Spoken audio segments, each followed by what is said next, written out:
From a retrospective perspective, looking back at a long-running video game series with multiple games under its belt and finding that one oddball title that completely jumped ship and tried taking the series in a completely different direction is definitely an interesting case, which I oddly love. It's very bold of them.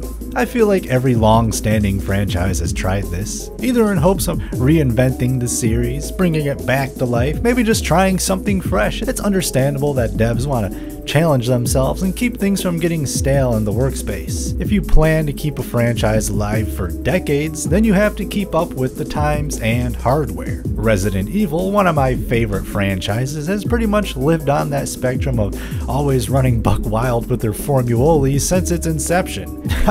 I mean, imagine you're only one game in and you release a director's cut with a soundtrack as bumpin' as this. You thought I was gonna play the basement theme? Well, you're right. But did you guess it was the trap remix version?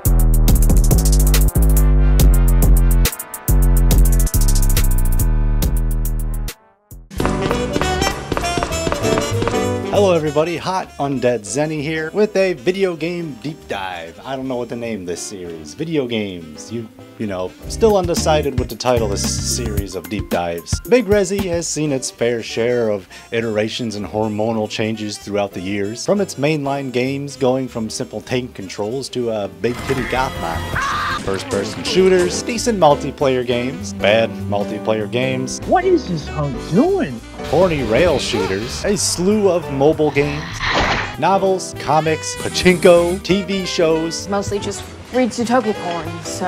Animated movies, and live action shows, different whatever the Paul W.S. cinematic universe is supposed to be. Albert Wesker, you're fired. Stage plays, I might have to check that one out later.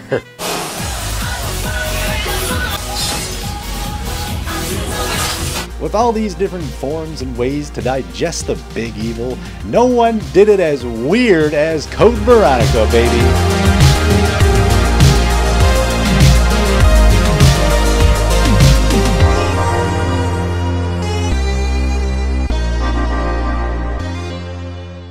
See, I'm getting around to it. I'll tie everything together. Just be patient. So I came up with some themes and questions to ask during this video. Like, first of all, why I'm making this in the first place? And what exactly is this big video about anyways? Well, what it's about is that Resident Evil Code Veronica is low-key my favorite game in the whole damn series. And that it literally featured Dante from Devil May Cry. It got that demo disc gameplay and everything. I mainly just want to share my love for this game. So why is it strangely one of my faves? Because I believe that this title has something totally different and unique that none of the other games have to offer. And that secret sauce is right in the title of this video. Because it went full anime. Wait, you attacked the island! And my sister!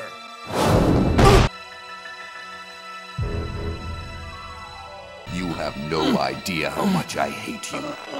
Now, die. Welcome back, y'all. I love you guys, and I hope you are just as excited as I am for this video. It was year 2000, Y2K, baby.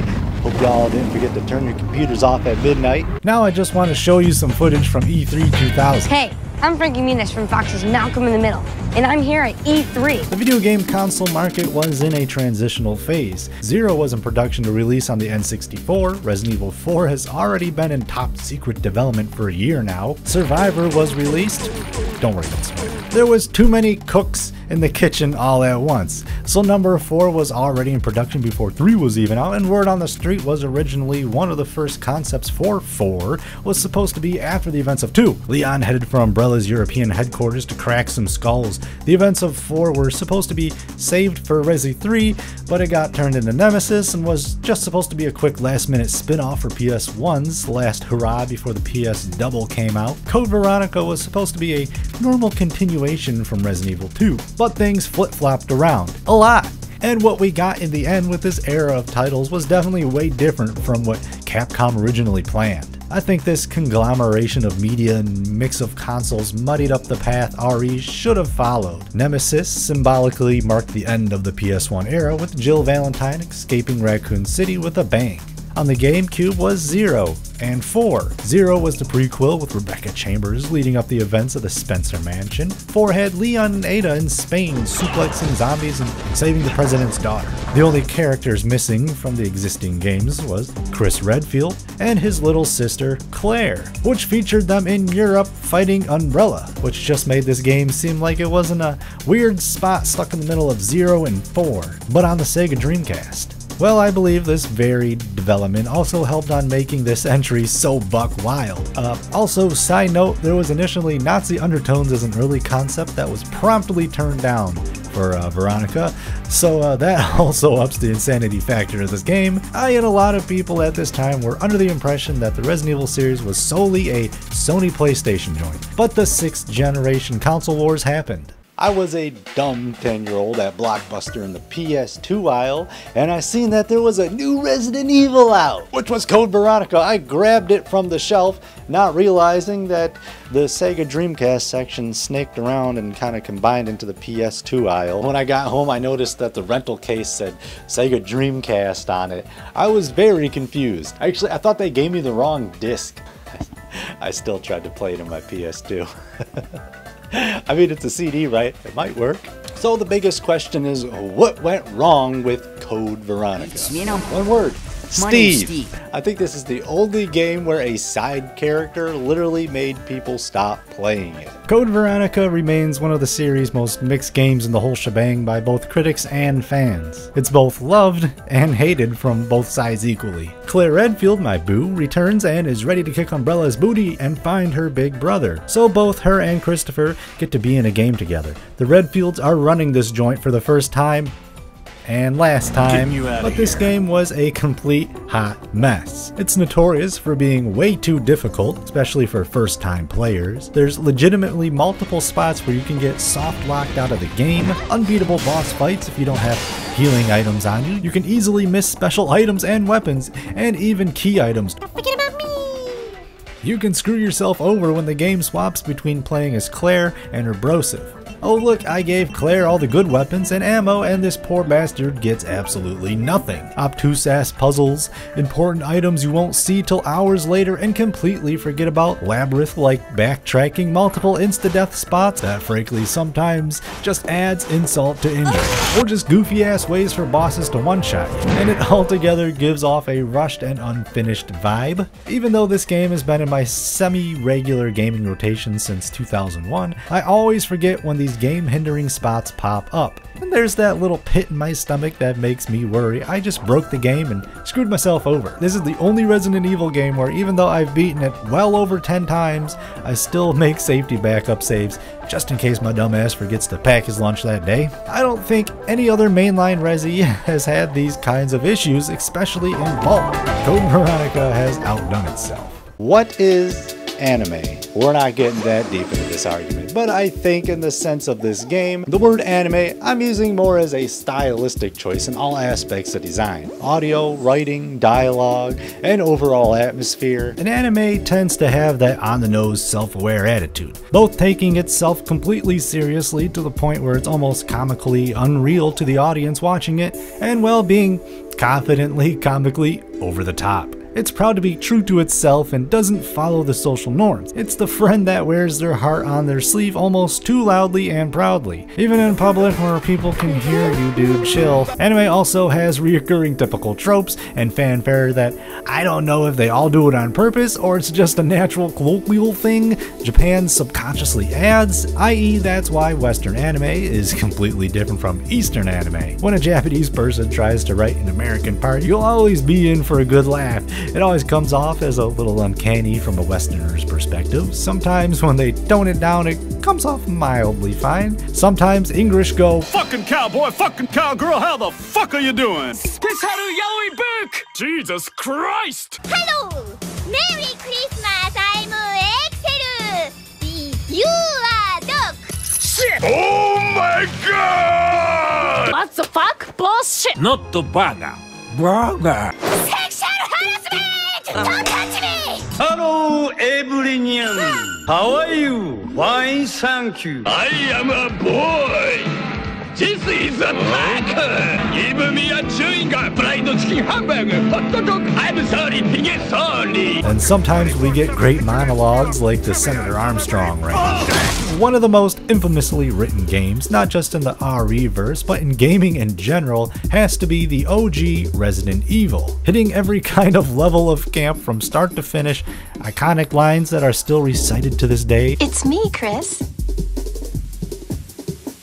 Is that you, Rebecca? As goofy as they are, the dialogue still fits right in with the game. It basically pulls from B horror movies, which are no slouches when it comes to poorly written and acted lines. So the bad voice acting and poorly written dialogue perfectly fits this essentially horror movie video game. Code Veronica, on the other hand, made this jump to cheesy western-like dialogue to cheesy eastern action movie dialogue. The characters were amped up a few more notches and so were their voice lines. People cite Resident Evil 4 as the game to 180 the 𝑭𝑖 franchise, from slow-paced, methodical, zombie-crawling horror games to the rootin', tootin', suplex-giving, stone-cold, stunning action adventure games that they turned into during the late to early 2010s. Number 4 may have been the catalyst, but Code Veronica was the true one to set that vision in motion. Real quick, I believe it was actually Dino Crisis 2 that ramped up the action aspect of these games, but that's for another video. But you can tell by playing it that they may have had bigger grandeur plans for the future of the franchise with this game. It's funny, you would think Resident Evil wouldn't really mesh with the anime community,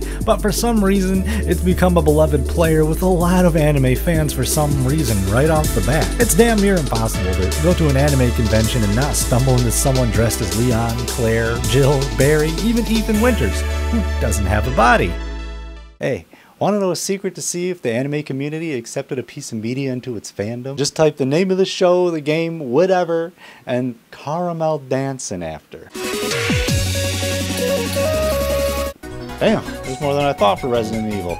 You guys are going wild. Now it's time to slow down and find out just why this Resident Evil is so different from the rest of the bunch and why it holds a special place in my heart. Or how I stopped worrying and learned to love the anime. You like that? No one knows that movie? Dr. Strangelove?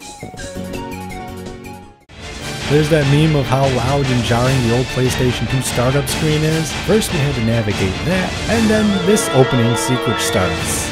It's so much louder than everything else! Why is it so loud? By the way, this is the PlayStation 2 version, aka Code Veronica X.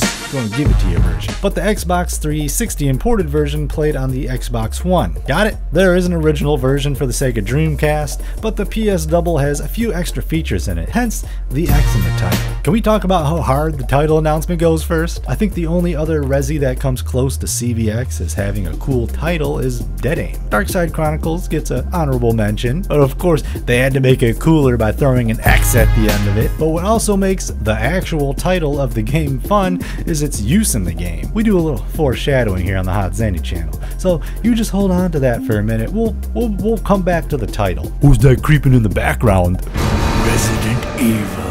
Bring back the spooky announcer voice, please. When did they stop doing that? Oh, of course. It was Resident Evil 7 that bucked the trend. Was I Mandela affected?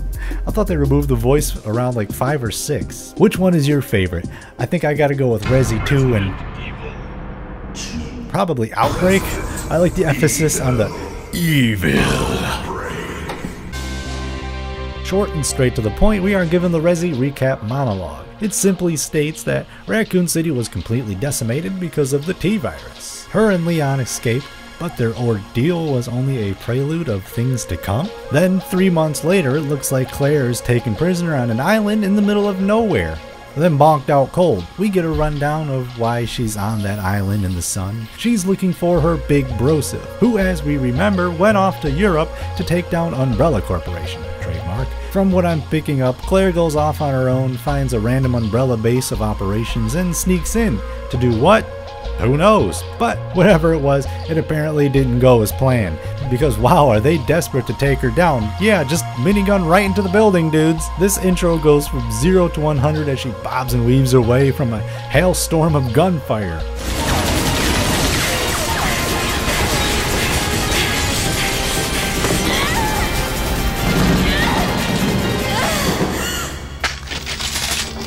Darn, looks like she was caught. But the early 2000s action doesn't stop there. I'm not gonna lie, this part was pretty wild and not really needed, but it was pretty cool. I guess it's now showing within 3 months of escaping Raccoon City, Claire now has the weapon skills of someone from The Matrix Reloaded.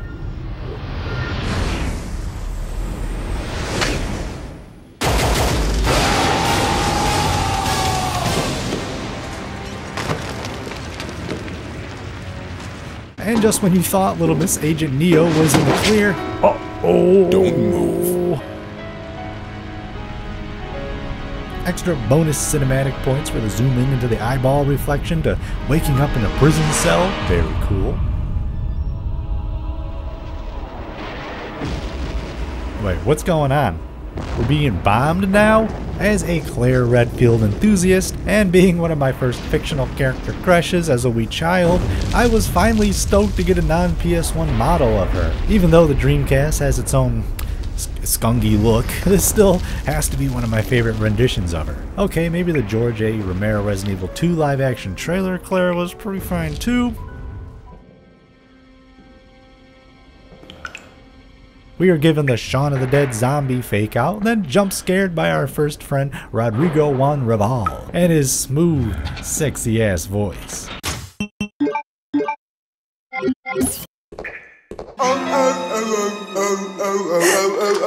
Don't know why, but that scene could make a good meme clip.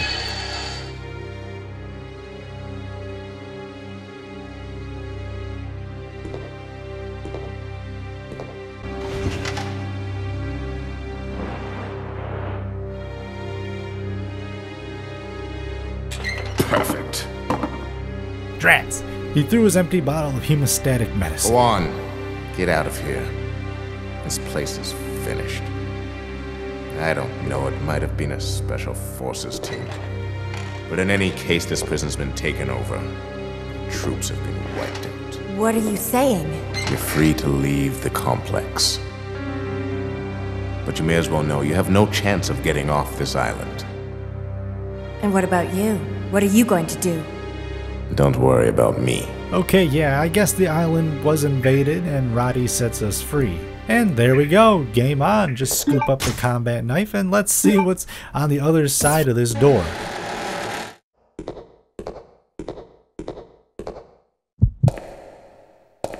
I always like backing up to initiate cutscenes.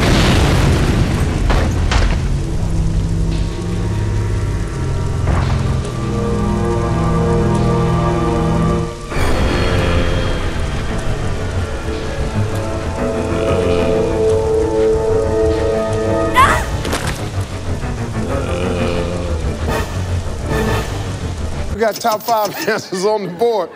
Name something Claire wouldn't want to encounter as soon as we start the game. Rod! Naked zombies! Naked, huh?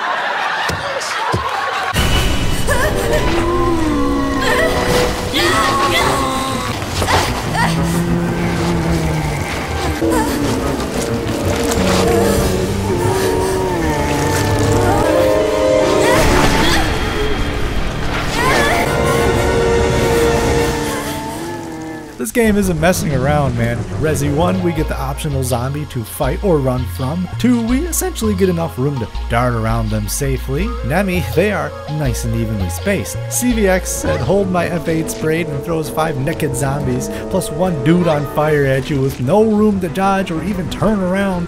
Plus you only have a knife in your hand, or a lighter if you forgot to equip the knife, or even grab it in the first place. What? I don't even know how to attack. You can tell me how to attack if you want. But the craziness doesn't stop for a second. Right through the door, we get one of our wildest back and forth dialogues in a Resident Evil game I've ever witnessed. A perfect first meetup with Claire's in-game love interest, Steve. First, he glues his finger to the trigger of a mounted machine gun and open fires at us. Claire solves that problem though. Then we get a wait, don't shoot! I guess giving us a hint we are somewhere in France? That's the second time Claire has been confused as a zombie. And I think she's pissed about it too. Sorry about that little misunderstanding. But I thought you were another one of those monsters. Shut up. Steve just casually strolls over to and pushes away her gun. Relax, beautiful. I said I was sorry. I think calling her beautiful is way worse than Bobby calling her darling. Don't you worry, girlie. You'll be safe in here. My name's Steve. They introduce themselves, and Claire still sounds pissed. Then Steve just says, Claire. Nice. I'll remember that. What is this Animal Crossing ass dialogue? Steve then talks to himself about getting an airplane and escaping this crazy island. Then Dumb and Dumber, well, see yas, off into the sunset. But it just keeps getting worse. He has the audacity to tisk finger us following me, lady. and call me lady. Then demeaningly tell us we'll only slow him down. By the look on Claire's face, they started off on the wrong foot. And that's why people noped on old Steven here. Just saying. On a video I watched, someone in the comments said that Steve is basically the Jar Jar Binks of Resident Evil. And that is the most on-point take about this dude I have ever seen. He's gotta be one of the most infamously non-villainous hated characters of any RE. Back then, I couldn't stand him either, but as the years went by, I started to love how goddamn goofy he was. He's entertaining. The first 3 resis set a tone where you're a helpless survivor stuck fighting your way out of a world-ending catastrophe. Or the way the big 3 put it in the beginning, they thought they were safe. Yet, this is just the beginning of their worst nightmare, and farewell to my life and home. This is my last chance for survival. Number 1 has a goofy ass opening video, but it gives the game a dark, mysterious vibe. Murders in a mansion with a dark and secret history, missing stars team members, chased by monster dogs, and the ride out of here piecing out at the worst possible time. No! Don't go! In 2, 2 strangers wind up in the wrong place at the wrong time and meet up in a city full of the Walking Dead, working together to escape. Oh, I just noticed Claire has another gun pointed at her again. But Raccoon City is quickly overran. Same goes for Nemesis, which has to be the best opening cinematic in my opinion. There's just no beating this one. Jill recaps how serious the Umbrella situation is. The police and military have zero chance of containing the zombies. Raccoon City is a lost cause. Each gives a sense of urgency and dread, that you need to do whatever it takes to survive and escape. Code Veronica has zero vibe with its intro to the game. A quick rundown, Miss Redfield goes to jail, and for some reason the island was bombed. But we don't get to experience the bombing or why. We have no involvement with the plot as of yet. We don't even know if Umbrella has Chris captive or anything fun like that. I guess what I'm saying is there's no sense of motivation or emotion. The first 3 resis had heaps of visual storytelling, solemn, touching moments of random civilians caught losing the fight, making you wonder how and what got them. One of my favorite and I think best versions of that is the mercenary holding the young girl in number 3. You can't help but think that they were so close to escaping. Every zombie had a reason and a purpose. The backgrounds are loaded with key visuals that make you think, how'd that happen? CVX's surprise motherfucker zombies. I think that is one of the main ingredients missing from this game that leaves the horror element tasting a little bland. Oh look, the tire's spinning. Never mind. Best game ever. Once we step through this door, the game is officially on. It's go time, baby. First we get stuck on some stairs, then skirt into our first building. There's a lot of Dark Souls-esque enemy placements in this game I've noticed. Oh cool, welcome to Code Veronica. Now you're surrounded again. No, don't bite. No. We seem to be in some sort of prisoner housing. Everything is in disarray. Dirty floors, someone didn't finish their soup, horrible stenches. In the bunk room, we find one of the prisoners' diaries. They say that they believe they are south of the equator, stating that they don't even really know for sure where they are in the world. One of their roommates was imprisoned here due to a tiny mistake they made. We'll be seeing more of this name, Alfred, soon enough. But there's still more. It mentions they took his friend to a building behind the guillotine stand.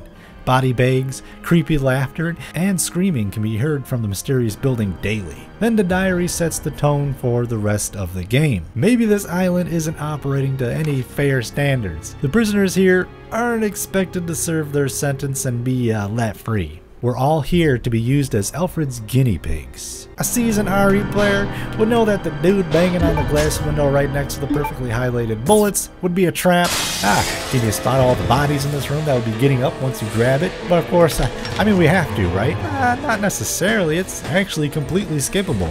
But fuck it, we bow, because we are rewarded with some weird ass handguns. Dual wield time, baby! I believe the kids call it akimbo. I always liked that the devs had fun in their early games and tossed weird real life guns into their games every once in a while, like Leon's Matilda, the Silver Ghost Pistol, the Samurai Edge, the Red 9, the Street Sweeper, the Hydra, which is a real triple barrel shotgun. These things are made by the American company Calico, not the Cat. I love the look of their guns. It's like what the 80s thought the guns in the future would look like.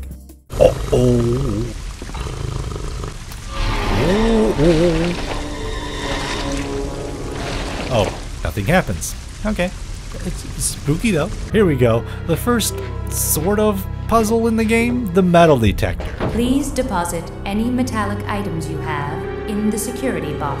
Yeah, but I hear zombies over there. Just when we get some weapons in the game, they make you put everything away. Don't forget the lighter and the ink ribbon too.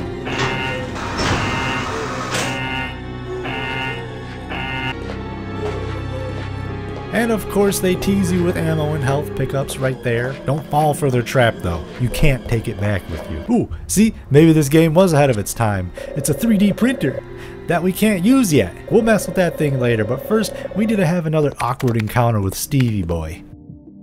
Chris Redfield. What are you doing here? Chris Redfield. Is he a relative of yours or something? You mean my brother? Ah, your siblings. We're not going to talk about how Steven was stalking Claire, or how big that computer monitor is, I've got to contact Leon and tell him to let my brother know he's being monitored. or how Claire can simply email Leon and ask him to send Chris her location so he can come over and save her. And it's a good thing she has access to an outside connection from here. But we will talk about how Steve almost instantly becomes dismissive and defensive when Claire mentions that Chris is her big brother and believes that he can come and rescue them both. Hey, I was just kidding. There's no way he could get here, even if he is your brother. Yes, he can. I'm sure of it. No way. He won't come. You'll just end up disappointed if you rely on others. Believe me, I know. Steve throws a temper tantrum and storms out. It's hinting that he could have had family issues in the past and has maybe shelled off getting too close to others. Then Claire delivers a line that pretty much sums up all of Code Veronica in one sentence. What was that all about? Oh, it's the thing we need to 3D print. Let's go find the material to make it happen. I do like that we're only 20 minutes into the game and it already set some story beats into place. We have a side character that can either team up with Claire or be a major turd at times. It's both. Foreshadowed a spooky torture building, the one behind the head chopper, and the person that runs this pit doing all the torturing. And that Chris, boulder punching Redfield, is on his way to save the day. Okay, a fire extinguisher. Now we're cooking. There was a truck on fire back at the beginning. Wait! Oh, there's the dog jump scare. It's not a Resi game until a dog wants to play with you in the most pants-shitting way possible. You gotta use the zigzag technique. Neck it, zombie. Shoot him in the ass. What? Okay, stab. God. Wait, it's not hitting up. Are you kidding me? The wheel stopped spinning. Fire hurts, obviously. Grab the material, slide past the dogs, do the stupid security box again. Don't trust like that. 3D print me a stupid metal to unlock a dumb door, and I still can't even take the health and ammo with me. Oh, already? This game doesn't let up. We just started and it's making me run past 3 zombies with no weapons. Sorry, excuse me.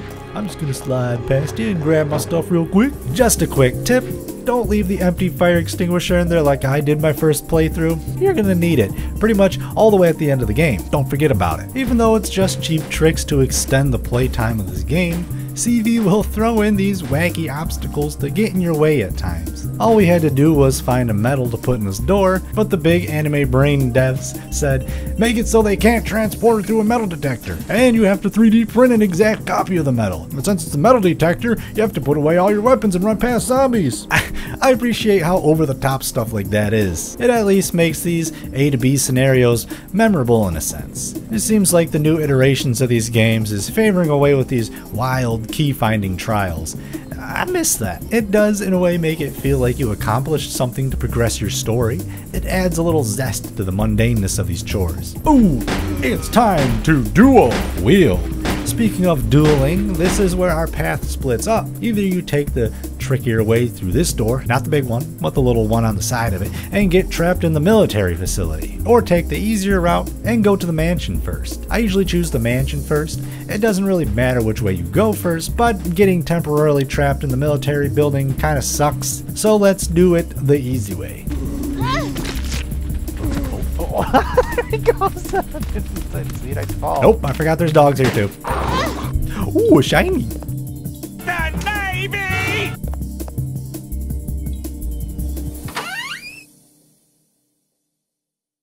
We are given a quick pan of the interior of the mansion and met with an obscured portrait of a man accompanied by even more ominous music. Who can it be now? One of my favorite things about all the Resident Evils is finding out what the save room theme is going to sound like. Wait, is it save room or safe room? So of course we finally reach our first save room. It's a super comfy study slash waiting room of some sort, warmly lit up by one desk lamp. The dark red rugs and wood decor give it an elegant, cozy familiarity compared to the rest of what we've seen earlier. This is a complete tonal change. You feel safe and at ease, except around the corner there's a mysterious door that cannot be opened. A large gold-plated crest covers most of the door.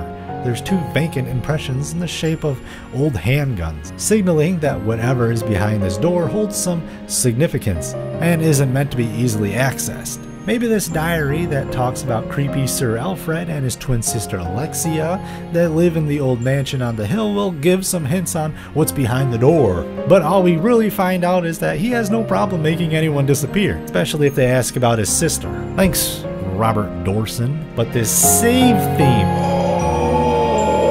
The best ones, 𝑭𝑼𝑳𝑳, are the melancholic ones. A 10-hit combo of both solemn, sadness, peacefulness, and whether you like the game or not, we all can agree that CVX's save room theme is top tier and uniquely its own identifiable style without a doubt. As the series progressed, the themes started to get more drony and atmospheric, ditching the memorable melodies, which I always saw as a familiar feeling that you were always safe here, and you could always rely on the safe room to be there for you. The 1 remake, 2 and 3 on the PS1, CVX, and GaAaAame are my top faves.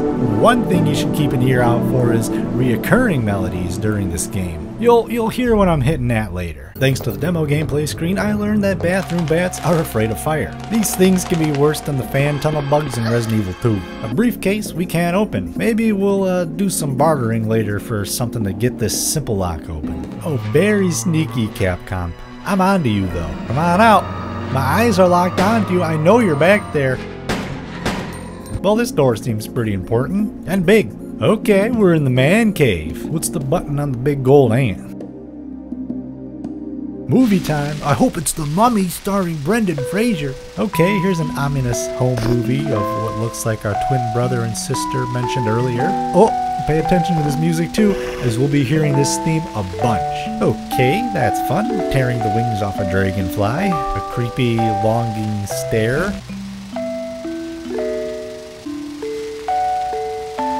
Feeding the dead bug to a bunch of ants. Didn't we just slap the big ant button a second ago?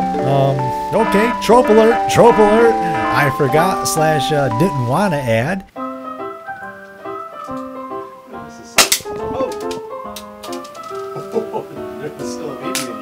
So I tried to think of a bunch of typical anime tropes, and I made an anime trope bingo card for all of us to try and fill out as we go. So let's go over what I filled out. Comedic voice acting, a big info dump right in the middle of an important battle, tentacles? You never know. The beach episode, the game going horny mode, throw horny mode up there, the classic twisted knee collapse, monologues for exposition, and over-the-top voice lines. I'll try to fill out these empty boxes as we go in case I find any more. So let's keep an eye out for anything that meets that criteria. So we're already checking the brotherly and sisterly love box, huh? This one, I really don't get, nor do I want to. Way far too often this trope pops up in anime where either the sis or bro are almost in love with their other sibling. It doesn't come off as brotherly or sisterly love either. It comes off as wrong. It's kind of sus, dude. I want to know what the good people of Japan think of this. Isn't this kind of behavior considered a little too much? Because it is to me. I mean, too close. Hey, don't be looking into each other's eyes like that. So yeah, our antagonist is gonna be a little extra. And if you've never played this game before, just wait, it gets even wilder. Look, even Claire didn't like that. Grab our sailboat wheel. Oh, here they are already, the golden loogies. That was easy, but no, it's a trap.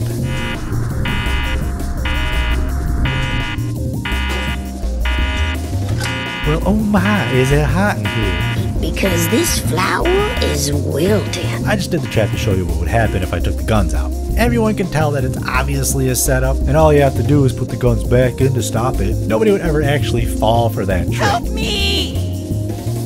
Steve? Steve, you dumbass. Steve is suffering. We're all suffering. Ooh, I like that Steve cam. Should I let him out? Wait, what happens if I take too long? Fine, we'll let him out now. Let him suffer just a little bit longer though. So, we are on Interaction 3 with Steve-O, and it's just as chaotic as the rest of them. That was too close. But I found something, thanks to you. Let's just go ahead and get the over-the-top bad cool, voice acting trope out of the way right now. Oh, I need those. Give them to me. Claire literally talks to him like a child. I found it, and I'm keeping it. And he goes, nuh-uh. Fine. Let's make a deal. I'll trade you for something fully automatic. And before she can truly process what the hell is going on, Steve adioses his way out of the room around, again. Claire. Adios. There he goes. Hey, wait, Steve! Out of one awkward situation and right into another. I think this has to be one of the best introductions to a villain that any Resident Evil game has to offer. Redfield! How dare you interfere with my operation? What are you talking about? So far, we've been getting subtle hints on some weirdo named Alfred scurrying around this base somewhere, and to our surprise, he's dropped in right out of nowhere with a hunting rifle, a laser sight, and a vendetta against you personally. You let yourself be captured so you could lead your people to this base! This whole cutscene is fantastic. You don't fool me! I am Alfred Ashford, commander of this base. Oh? You must be one of Umbrella's lower level officers if you're in command of a backwater base like this one. How dare you!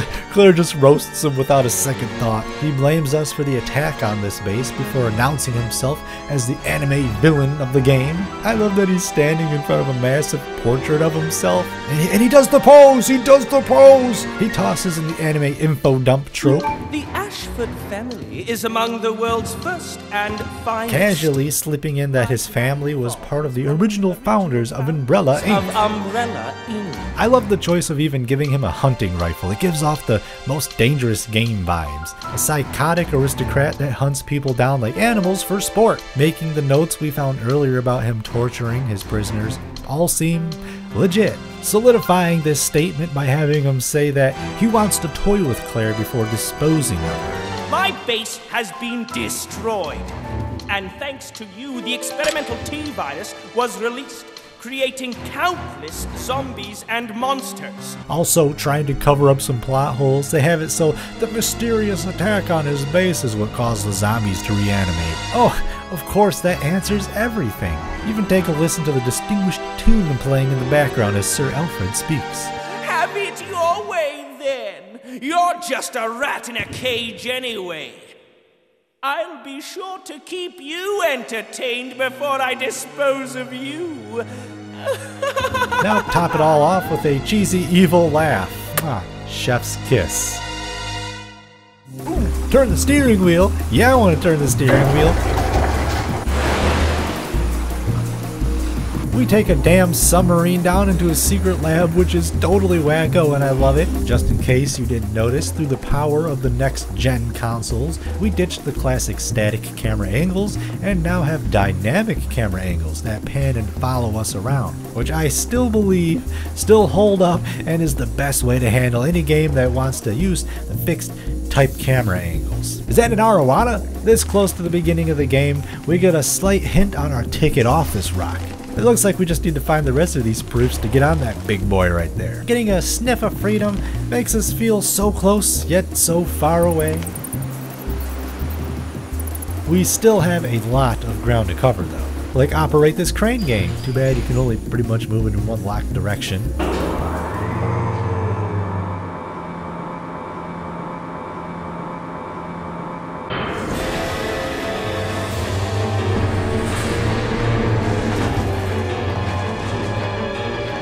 Oh, okay. There were way more zombies out here than initially looked. Wow, I literally just ran right in the bathroom. Excuse me, old sir, you won't want to hurt me now. This card will come in handy soon as we head inside the military base. What is this, Tremors? Where's Kevin Bacon when you need him? Big Worm! Out pops our first optional mini-boss. Actually, I don't even know if you can kill it right now. I never tried. I simply just run from it every time. But we don't even have enough ammo to do so yet anyways.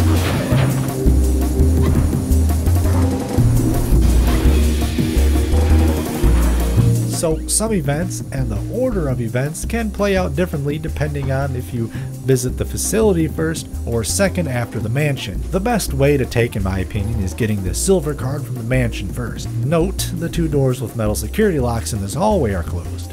If we take door number 1, then we can grab the crossbow. If we take the second door at the end of the hall, first we won't be able to come back this way for a while and miss out on getting the crossbow, which is very helpful early on when ammo gets low, or you're trying to conserve your MP100's ammo, which I definitely recommend. Ooh, taking door number 1 gives us an actual horror movie moment, but make sure to snake up that crossbow first, because if we initiate the cutscene first, we'll lose out on it until we come back this way later on. Again, this game likes to keep you on your toes. I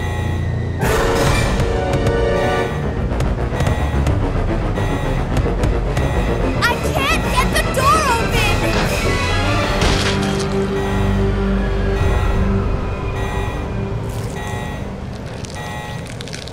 To progress, first we need to figure out what this code says on this weird picture in the background, and second, what the fuck is that?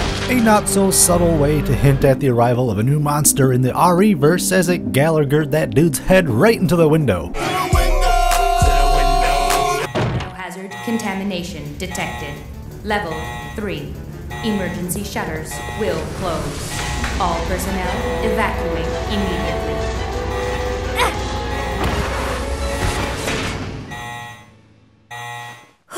That was close. Well, there's no more going back that way. So take any knowledge you have of Claire's bowgun from Resi 2 and incinerate it. This bowgun is quantity over quality, my friends. It will take at least 12 arrows minimum to take down one zombo, which can get pretty dicey in tight spaces with multiple baddies closing in on you. But a girl's gotta do what a girl's gotta do when your handgun is financially bankrupt.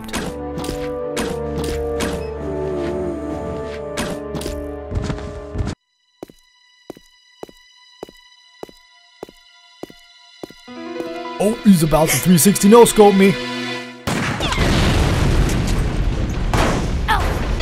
Oh, damn, I actually gotta move. Come on, Alfred, 1v1 me, bro. 1v1 me. Where you running? Where you going, huh? You hiding?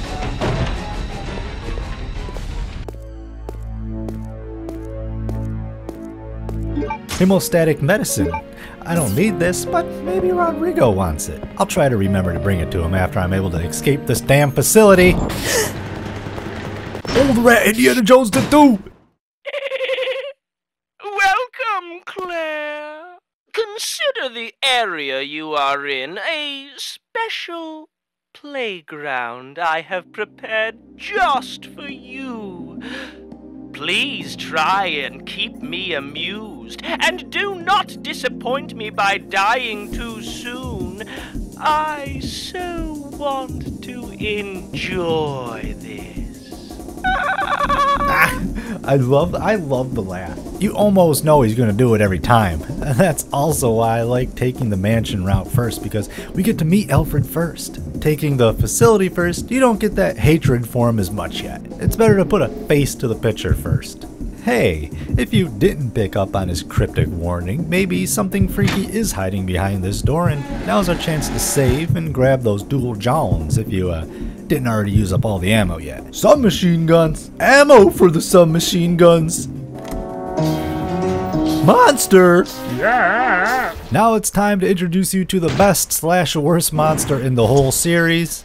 The Bandersnatch. I always want to call it the Bandersnatcher. And by its face, you get a hint that something went very wrong during the process of developing a tyrant. Oh lord, he coming. You gotta be quick thinking and maneuverable if you want to survive your encounters with them. Two things that are pretty much impossible to pull off in these early Resident Evils. Oh, you thought you were gonna be slick running down the stairs? These guys can take a few rounds and pack a punch.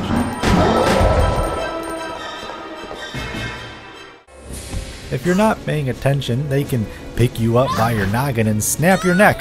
Just like that. If you mash enough buttons fast enough, you can escape. Or Steve can literally come out of absolutely nowhere and save you. It's so good. You can tell he's trying to be super slick with the new slow motion trick shots, but then freaks out seeing Claire hurt, and the icing on the cake is the scared blind firing.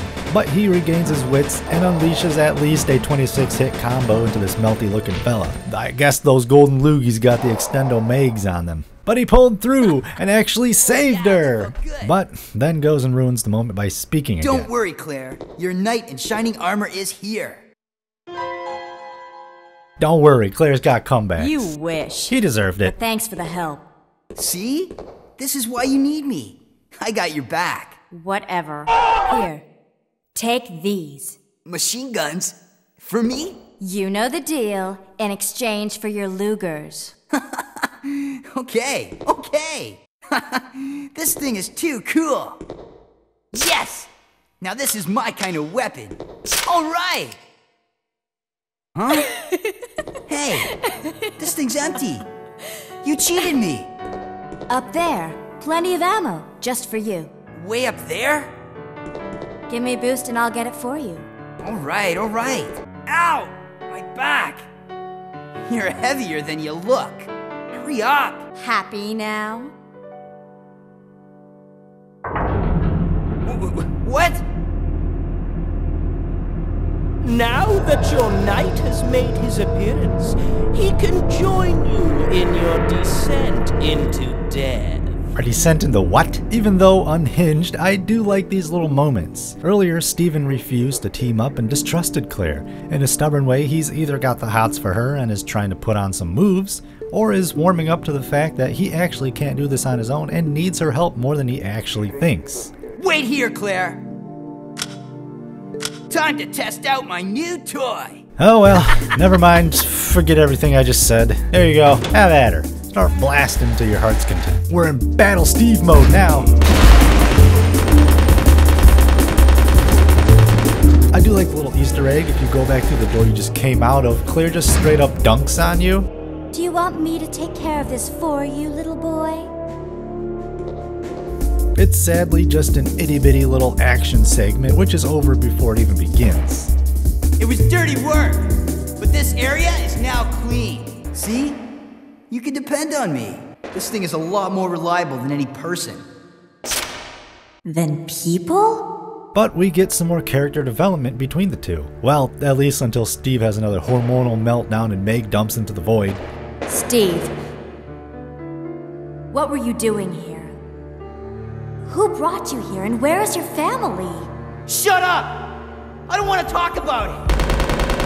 You gotta hate him for being a major turd at times, but Claire has a moment to reflect. Maybe Steve. Realizing his lashing out when she asked about his family earlier and him not trusting anyone has some weight behind it. Never mind.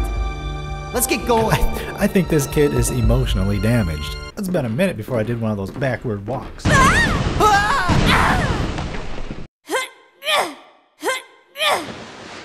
Claire, are you okay? Steve, behind you! Claire's stuck under debris. A zombie. No. Steve can easily take care of it, but he's met with fear in his eyes and freezes. The zombie slowly stumbles towards him. Steve backs away. Uzi's still aimed at the slowly shambling zombie. Wait! I can't! No! He closes his eyes. Through Steve's hesitancy to shoot, we can put 2 and 2 together. That has to be Papa Steve.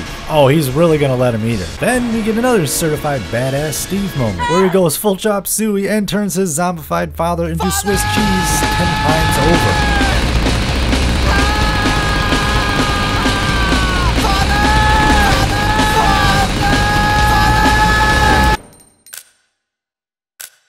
Still in a shocked state, he continues to pull the triggers even though the magazines are completely empty. Steve. Up until this game, we never really got a sad moment of this caliber before. Steve's father worked for Umbrella and would steal and sell information about the company to outside organizations.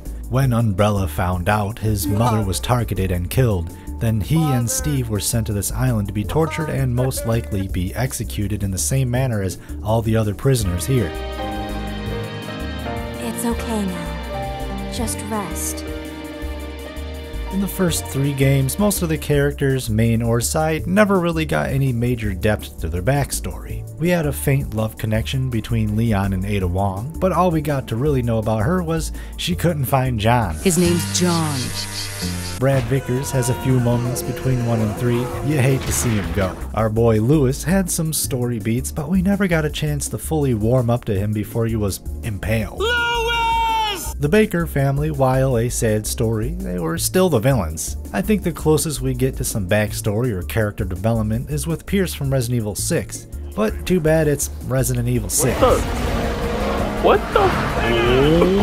And Sherry, who's had a messed up life. I think we all could agree that the saddest death in any Resident Evil is the death of Leon's leather jacket in number 4. Arguably one of the best text prompts in the game. Well, yeah, he's obviously dead. Oh, I forgot there were dogs out here. Wait, no. I'm just gonna grab these things real quick. No. Now that we finally got those golden Lugers, let's go find out what's behind that door, since we, I guess, can't progress any further in the base anyways. He was perfectly hiding behind that. Ooh, this must be one of Alfred's studies. Lightning strikes can be seen out the window, setting the mood that in some areas of this base it's raining, and in some areas it's not. I literally just noticed this during my playthrough. It's raining here, but not here. Either way, it definitely sets a spooky tone. This must be Al's computer. Why is there a startup movie? Oh no, not the brother-sister lover vid again. He's definitely a bit sus if you ask me. I'm afraid to open up any hidden folders. I do not even want to know what other freaky stuff he has saved on here. Here's a straightforward puzzle. Follow the instructions to turn the dial on the clock and memorize the numbers. And that will end up being the password on his computer to open up the secret passage. Ah, wait, there's that motif again. Hear it? Did those stick puppets just smooch? I hope not. Window-breaking jump scares will always make me poop my pants. Well, then we get to find out how OP the bowgun plus explosive arrows is. Before we go exploring, I hope you haven't forgot about our buddy Rodrigo. What are you doing here? Let's drop off those meds to him. He's looking pretty rough and hasn't moved an inch since we first left the holding cell. Maybe he's just given up and is waiting to slowly bleed out. Hemostatic medicine. How kind of you. Here. Let me help you with that. Thanks, but I can take care of myself. Just go. Keep it. It was a gift from my brother, but... Thanks. Here, let me give you this in return. You might need it later on. Now go. Don't worry about me. I've always enjoyed these kind of interactions with these side characters in the Resi games. It expands the world a little bit by letting you imagine that there are others running around fighting zombies, solving puzzles, and surviving in the same nightmare as you. Claire, being the kind-hearted person she is, gives Rodrigo her brother's lighter. In return, he hands her a lockpick, giving us access to locked stuff. And, well, you can forget to give him his medicine and miss out on some special items later on in the game, by the way. Howdy, fellas! Dodged them both this time. As much as I want to see what's behind that hidden passage, we should knock a few more things off the checklist in the military base first. I dread the military base. It's gray and bland. This whole game has that feel to it. It's very drab. You spend a lot of time in the military base just backtracking through it. There's a lot of locked and blocked ways you have to navigate. It's easy to get lost or go the wrong way, even though the base is relatively small. But it's not as bad when you play the game a few times and get an idea of the layout and what to do. It's not totally plain. There is some action that keeps things entertaining there, I guess. It's not a fan favorite, I'll just say that though. Just some items for simple puzzles. Work your way up and down the 3 different levels, opening up doors and finding items you can't pick up yet in the game. Longingly be teased by this grenade launcher behind that metal gate. Then next you find info on a new amphibian monster thing. Hey, there's the dude that got his head knocked in.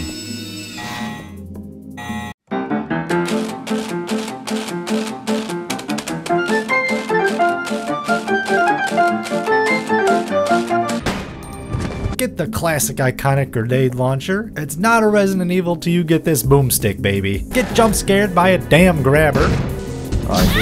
Again, proving that these things are little bastards and can ruin your day. Oh my god. Now to finally go into the room that had the monster breach. The one that had you Temple of Dooming it through the closing metal shutter. Oh, it's a baby! I'm sure it's not gonna break out of that pod when I grab that weird skeleton doing the Captain Morgan pose picture on the wall. Biohazard contamination detected. Level 3. Emergency shutters. Oh, they can shock you. And I'm being timed, even while it's loading! And it's locked again. Hope you grabbed your bowgun while you had the chance.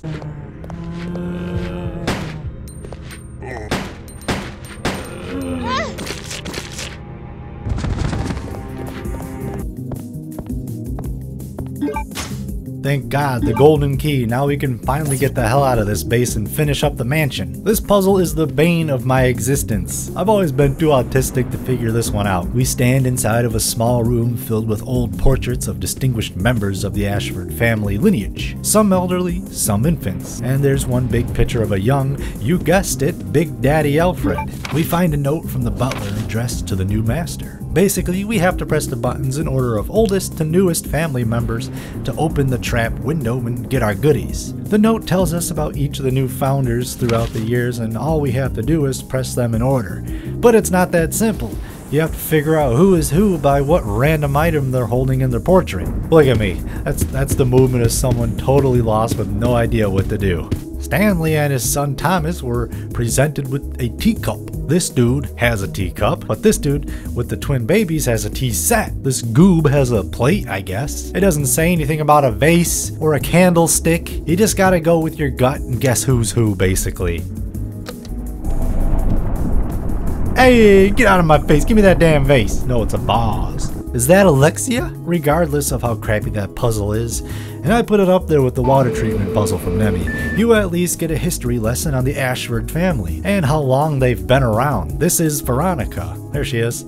The original founder. And you learn that Edward Ashford was the one who started the Umbrella Corporation, and it was Alexander who ran it into the ground. It makes the scope of this family more prominent and creepy, while showing how long this family has been evil bastards. Alfred and Alexia are more than just simple villains who want to take over the world, but ones who want to take over the world that have a family history and distinguished background, I guess. Let's grab the bug that's inside there and take that secret passage now. A stark contrast between the modern furnished mansion as we venture into an old hallway that looks like it was abandoned many years ago.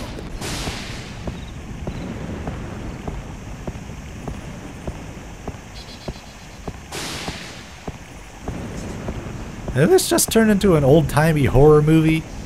Is that an old castle? I love this shot, dude. Heavy fog strangles the silhouette of an actual medieval castle. Okay, why the eerie feminine cackle? But whose cackle is that? Nice, we immediately get an old stone statue of an angel baby with its stomach opened, exposing its ribcage. And a pat on the head from a Bandersnatcher. See, I called it the Bandersnatcher. God, I hate this thing. I like the heartbeat effect. It amps up the spooky factor. This background track has to be one of my favorites from this game, or just from Resident Evil in general. Somehow we ended up in the fantastical setting of a gothic castle. Everything is illuminated by candlelight. Dark velvety reds fill the floor and walls. Every inch of this place is riddled with years of neglect. Not to mention all the creepy objects on display, and the bats fluttering around just amp up this haunting track even more. It's very classic horror, like Dracula sounding. It's gotta be the old pipe organ. Yeah, it's definitely the pipe organ. And what the hell is that thing? Well, the title of the track is Suspended Doll. That must be our suspended doll. I don't even. It spans an entire floor level. Good on ya, Alfred, I guess? What's going on here? Our enemy is only a little girl. Who are you calling a little girl? Why is this taking so long? My apologies, Alexia, but I have been doing my best.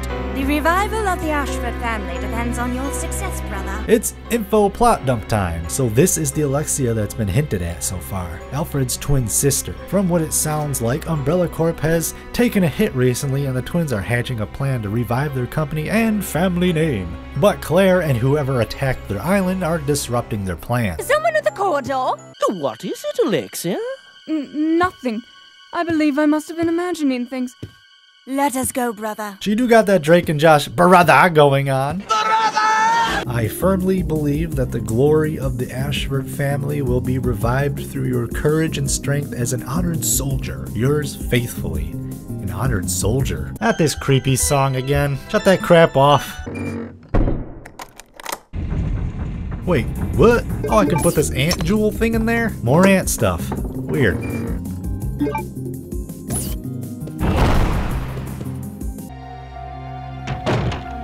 Okay, I can handle this guy. There's two of them. Nope, nope, nope, nope. We're just gonna reset. Suck at you. Hunk's report. Yeah, our boy Hunk is back. Much respect.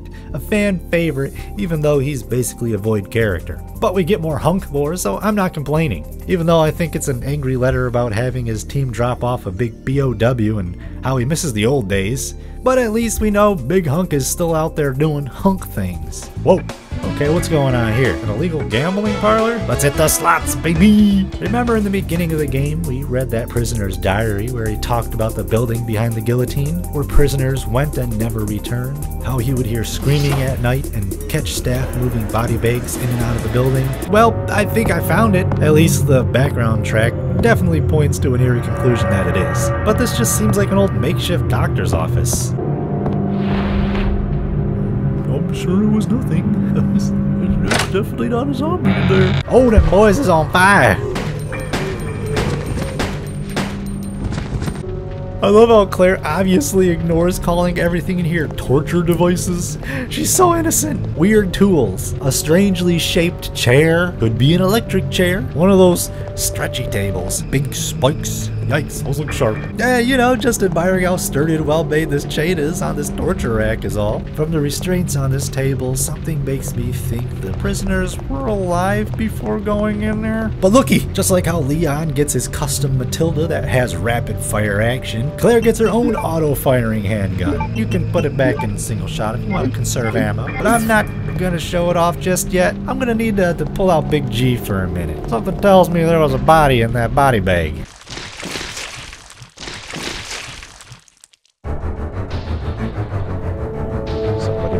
Doctor, because I got my grenade launcher. There you go, buddy. Have a taste of your own medicine. Are you kidding me? Are you serious? This game, I swear to God, is gonna be the end. Okay, that is just ridiculous. How the freak? Is that a mouse in there? That's a mouse in there. Oh, how cute. The Doctor and Alfred share a mutual bond of torturing people. So he made a secret torture dungeon for him. How sweet. I don't think those are display only. Something tells me Sir Alfred might have a couple of screws loose. What isn't like enjoying a little red wine while they're torturing somebody? Oh, he's even got front row seat. Take the rusty sword. Ah, I should have known it was a trap.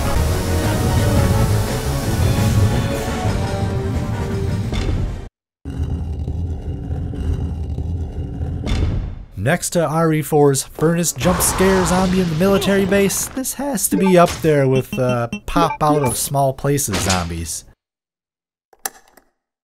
Except when you have a grenade launcher. But fun fact, if you run from this boy and leave, he'll open the door and follow you into the next room. Spooky. Did the zombie just open the door?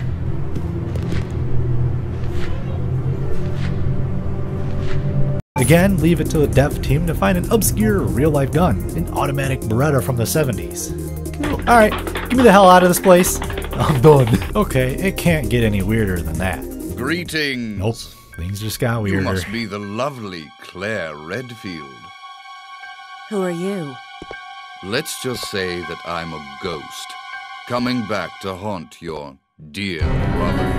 Wesker? Well, that answers that. Every line of Wesker's is grade A writing. This is the moment Resident Evil went from campy horror to over-the-top anime horror. All the better for me. And let's remember, Wesker has been completely out of the picture since 1996. That's almost 5 years in video game time. The absolute mad lads just drop a secondary plot with an old villain from the first game out of literally nowhere. I gotta respect that. Wesker was a total pushover who got popped in half by his own creation in number 1. Chris? Stop it! Don't come this way! No! Now he's back with a British accent and what seems to be superpowers. I despise Chris. What are you gonna do to him? Oh, how your brother will weep to see you die. What? What is it? Stay there. I'm coming. It appears you may be of some further use to me. I'm going to let you live a little longer.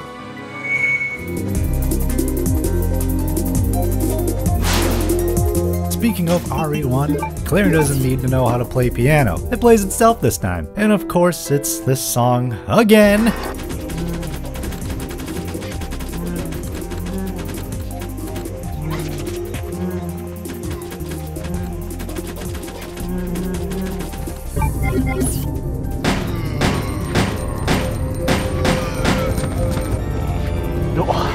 Tell me I do better than that.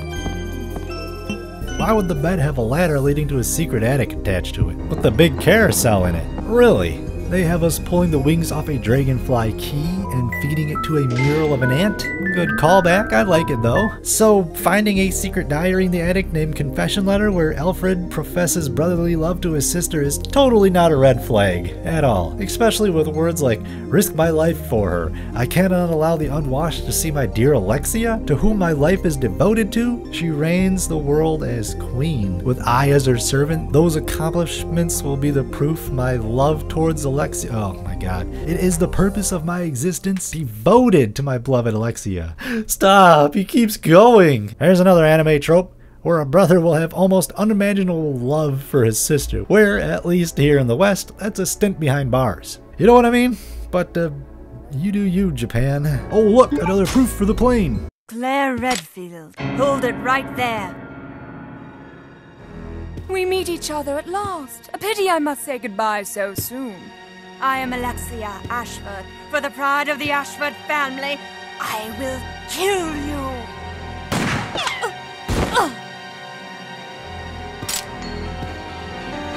Wait! What's going on?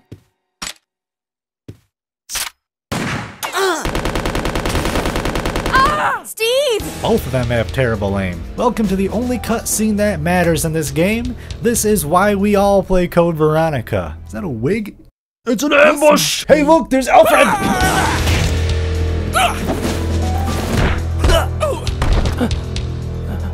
This is the most climatic, anticlimactic villain encounter in any RE title. No shooting or big monologues, just Big Al seeing himself in the mirror and straight freaking out.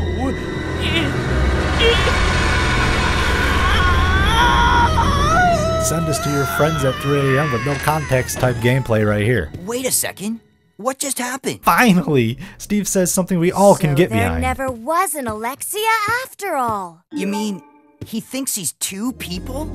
Al cosplays his sister, gets like shot in the face, goes hand to hand with Steve, realizes he's not his sister, then arms a bomb to blow up the military base. That freak! He's trying to blow us up along with the entire facility.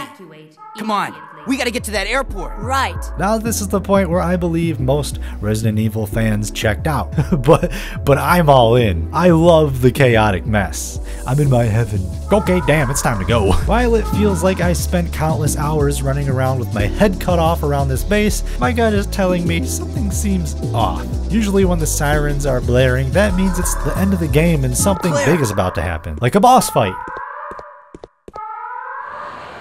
Those must be the remaining survivors. We'd better get out of here too. Right.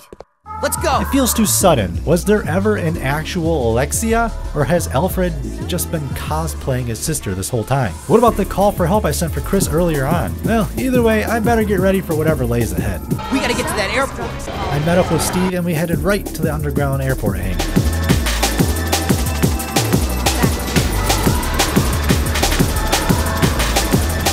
Wow, we're already on the plane. I guess we're really getting out of here. No! We can't take off unless we raise the bridge. Never mind. Leave that to me. You stay here and make preparations for takeoff. It was kind of a novelty at first, but the heartbeats going through the doors with the alarm going off is actually giving me anxiety.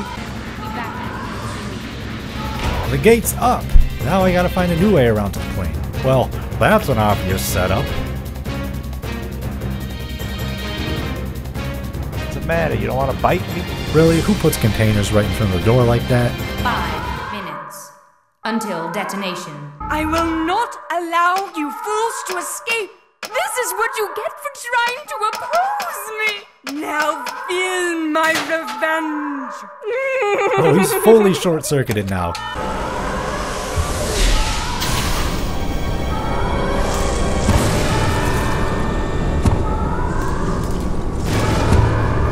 Uh-oh. That must be the muty hunking his crew shipped over.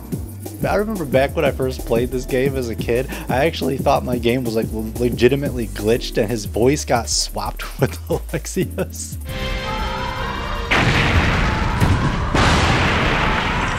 I nicknamed this tyrant Butt Cheek Man when I was a kid. You want to know why? Damn, boy, he's big!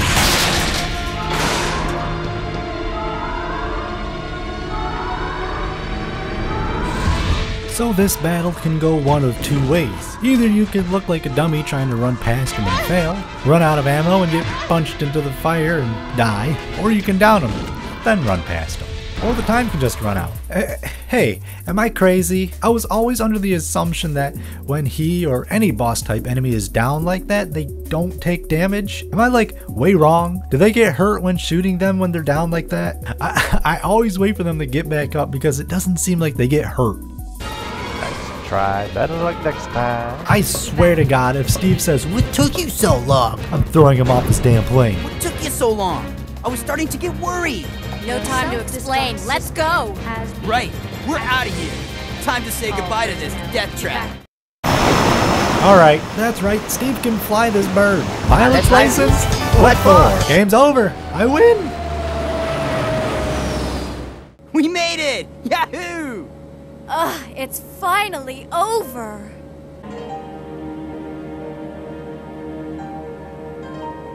Claire, I'm sorry. I know I caused a lot of trouble for you. No, it's okay. It was hard for both of us. Well, I really hope you find your brother. I know what it's like to be alone. There, at least Steve apologizes for being a twerp and has some redeeming qualities. Or he's just trying to get into Claire's pants. I'm going with the latter option. So, where should we go now? I can take you anywhere you want to go, Claire. I hear Hawaii's nice this time of year. You got it!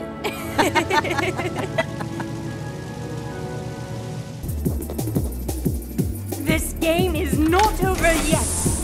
Now you will see what real terror is all about. Ah! Hey! What the? I'll go back and check it out. Thanks. I've unlocked the cargo room door. Is that the siren of the Japanese exploding barbed wire match?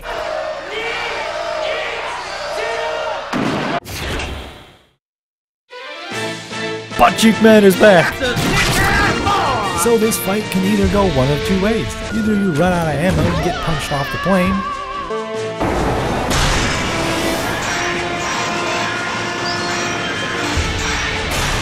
or you damage Booty Boy enough so you can blast him off the plane in a spectacular show of fireworks. For some reason, the box blows up too, or I show you someone's clip of them not moving an inch and beating him in 3 seconds with exploding bowgun arrows. Bye!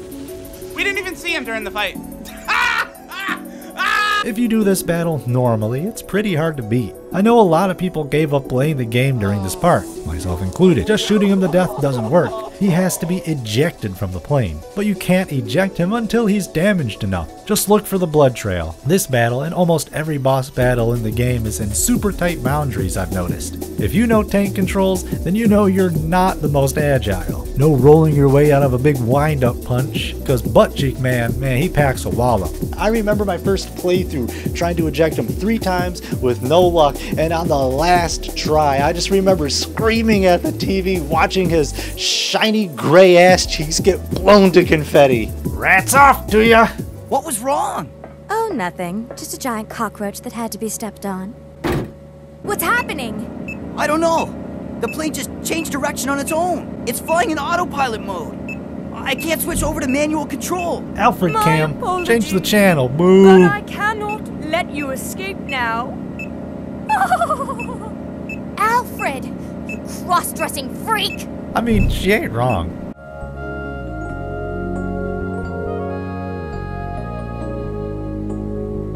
Hey, what's going on over there? That is some smooth jazz, though. Oh, some sax in there, too. I mean, Claire kinda cute, though. Those high-waisted mom jeans had me crushing on her, too, not gonna lie. Steve Reese Burnside, what in the world are you doing? Yahoo! Hey, where are we? We're over the Antarctic! What? Those are the seaplanes that left the island right before us! Then that must mean this place belongs to Umbrella!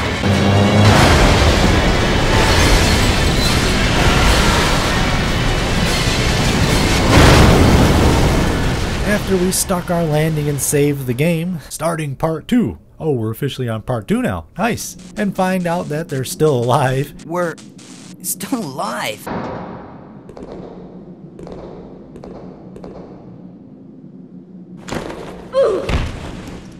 Oh, wait, got another smooth jazz part coming up real quick.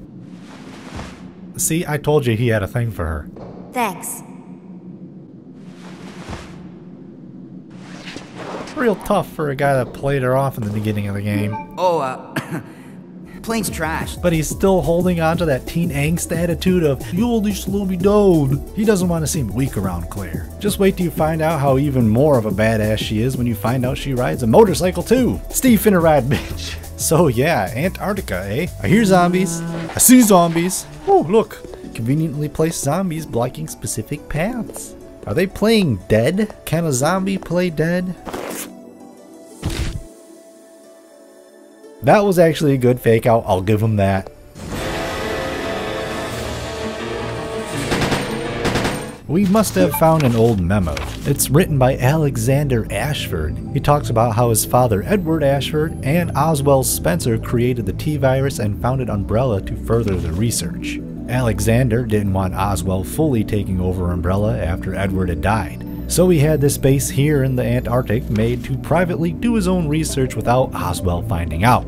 He also notes he wants a replica of his Arklay mansion made here because he misses it. A quick shout out to the Trevor family who designed the original mansion in RE1, and also was held prisoner there too. For security purposes, this confidential project will be given a code name. It is the name of the beautiful ancestor of the Ashford family, Veronica.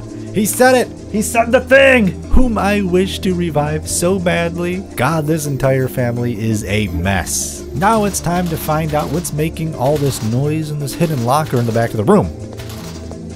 It's a rat! It didn't even let me click on the locker first, damn. Which is it's a solid way to implement a jump scare, I'll give him that. I also see a button, but it won't let me push it. Real quick, do you mind if I tell you about this major bastard of an enemy? I don't know if I hate this moth more or the Bandersnatch more, but it's a very close race on who's the worst of the worst. One, it's hard to shoot. Did I get it on the first try? Oh well. Sometimes it's a pain to shoot. Okay, I guess we'll talk about Mr. Moth later, because it infinitely respawns, so we'll be seeing it next time we come back this way. Okay, we got a lot of work to do.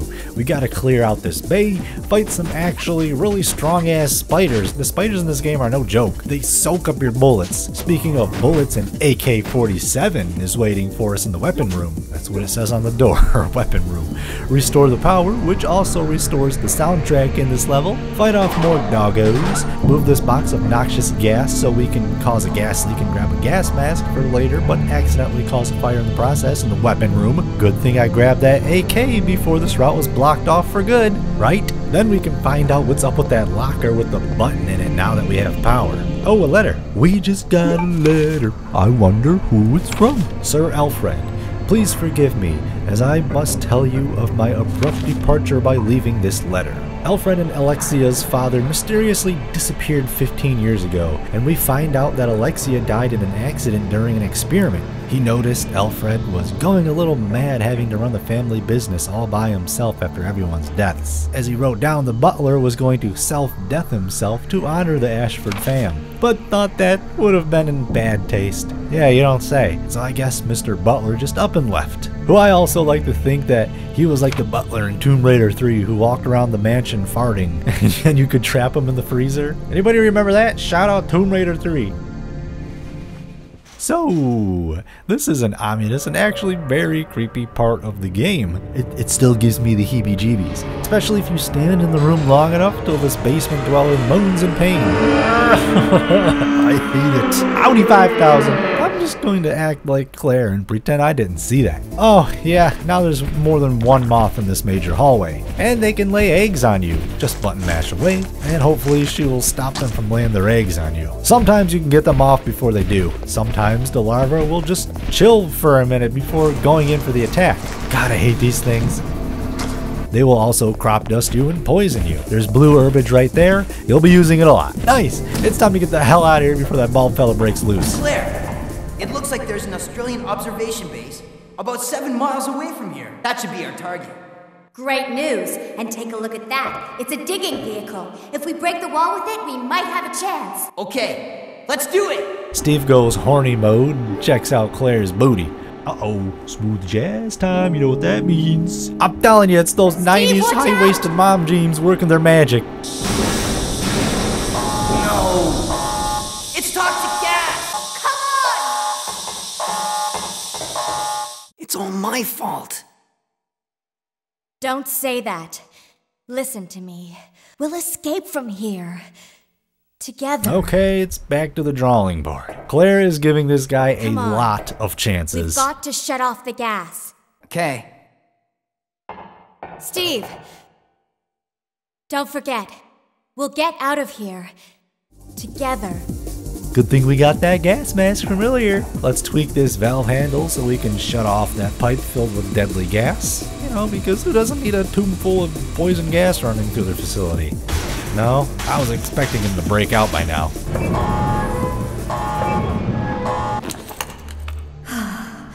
We're safe now. Think again, Claire. I shall enjoy watching you shriek in agony. Not this time! You guys! Oh damn! That sniper's full auto!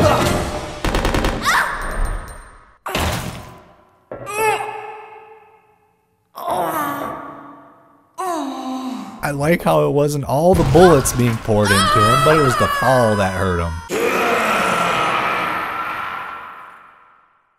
What was that?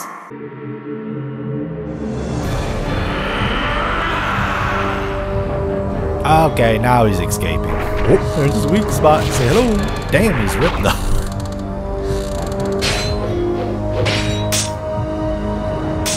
There's literally no turning back now, so it's time to go. Just grab Al's hunting rifle over there before you do. Are you ready? I'm gonna bust through that wall. Go for it. Wasn't there one of these weird things in RE4 you gotta fight? Oh, that's gonna freeze over. Claire, maybe we can escape through there. It definitely looks like they are very cold in this negative 115 degree weather. Come on, let's go. Hurry up! Go, go, go! Okay, let's go. Come on, let's go. What, are you scared?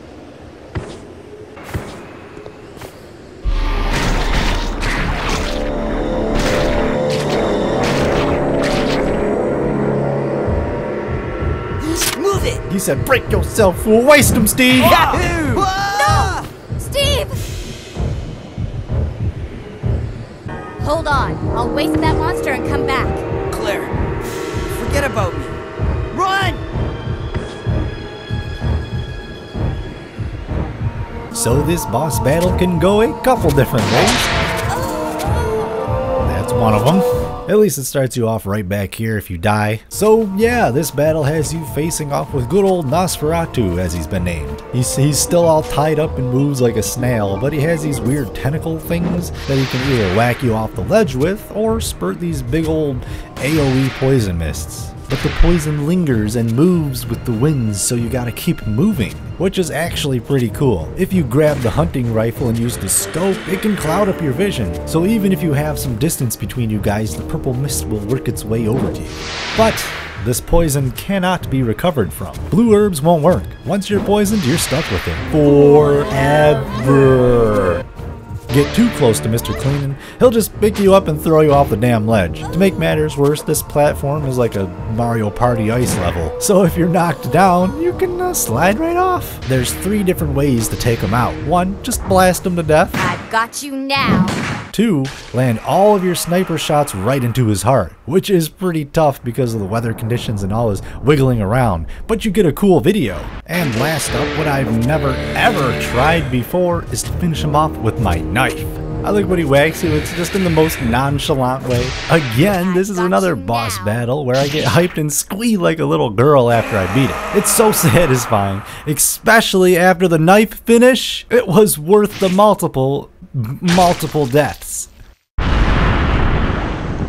Steve, are you all right? If he says, "What took you so long?" I'm kicking his ass off the ledge.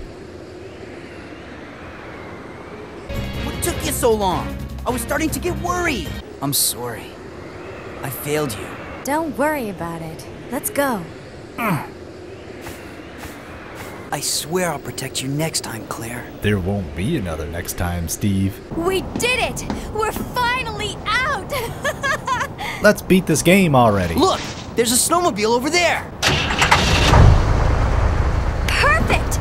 We'll be able to ride right over to the Australian base with this. Yeah! Let's go!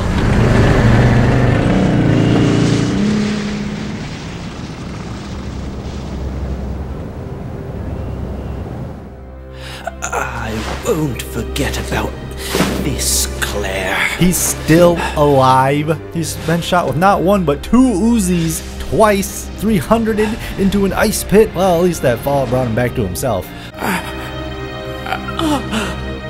Alexia.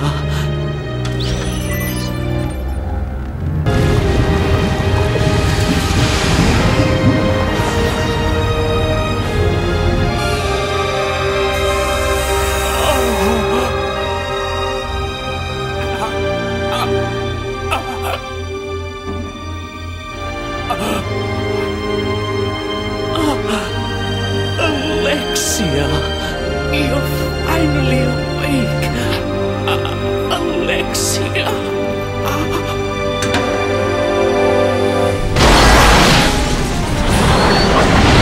What's that? A tentacle?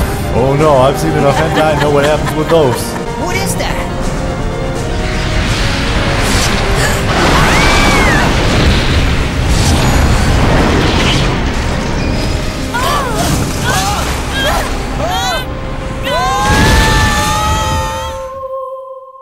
Oh Oh, side booby. So it looks like Alfred is finally dead, but Alexia has been scienced back to life. I thought there was going to be another boss battle with her after this cutscene, but Claire and Steve's story is put on hold for now, because to my surprise, her email at the beginning of the game was a success. Leon got a hold of Chris and told him to drop everything that he was doing, find a boat, and travel to some desolate island in Europe somewhere. We see Chris Redfield rock climbing his way onto the island that Claire and Steve originally were. Oh, he's gonna be pissed when he finds out they aren't home. Well, congratulations, we've reached the halfway point in the game and in this video. So, thanks for sticking around this long. I appreciate you. This is the part of the game that can seem like a slog, especially if it's your first time playing. Mainly because we will be backtracking through most of the areas that we went through as Claire. At least they're cut down and a little shorter, but still, like, do I really want to go through the military base again? Don't worry, Claire. I'm coming to save you.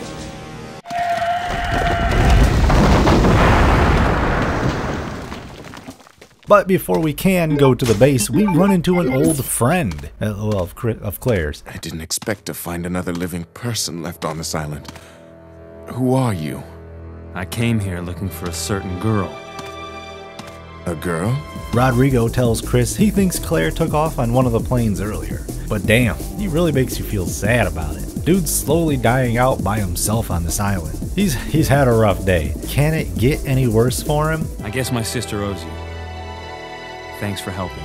Everyone's gone. I may be the only other person left. Go on. Follow your sister and get off this island.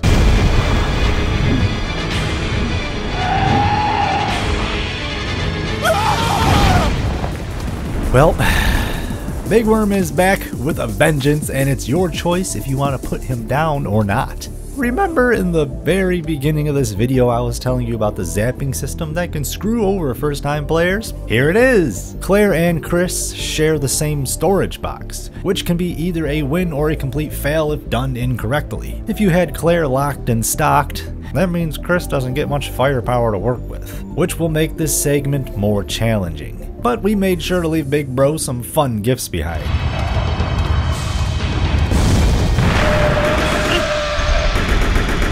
If you choose to kill the Dune Worm, it will surprisingly spit out poor Rodrigo. Definitely not gently.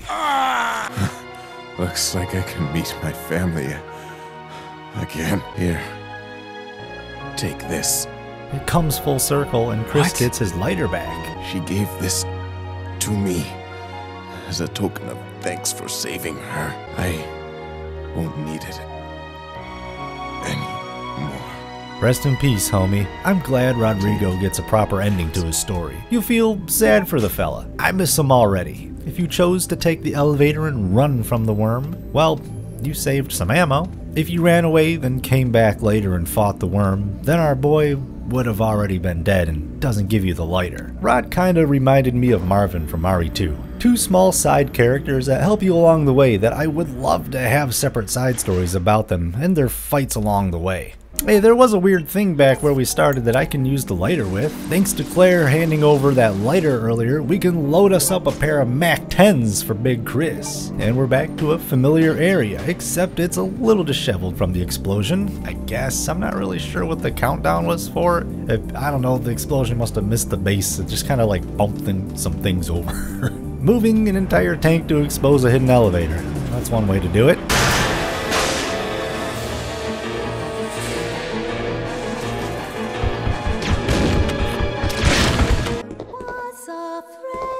Oh, that song has lyrics now?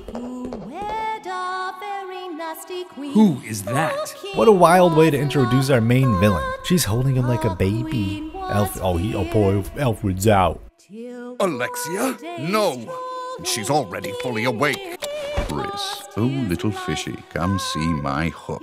I'm sending some company to keep you entertained. Wesker, of course, has to be the maniacal villain he is and play with us, unleashing hunters into the mix. Consider this a small welcoming gift from me. I've always been terrified of fighting hunters, but Wesker has a little twist for us we'll find out in a little bit. I didn't manage to make it happen this playthrough, but there for some reason are a few zombies that have explosive packs strapped to them that explode when you shoot them, I guess, so if you're too close, you're gonna feel it. Reminds me of a Resident Evil 7 Lucas Baker type saw traps, probably set up by Wesker. I mean, did you hear that laugh? He's up to something. You'll have fun navigating around with this dumb stairs puzzle, trust me.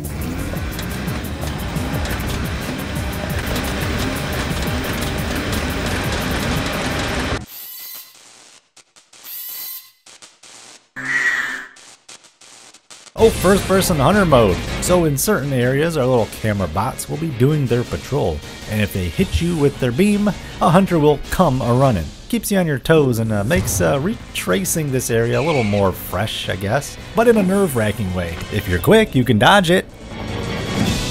Woo, okay. Wait, nobody said there's gonna be two of them? Stop it. Nope, nope.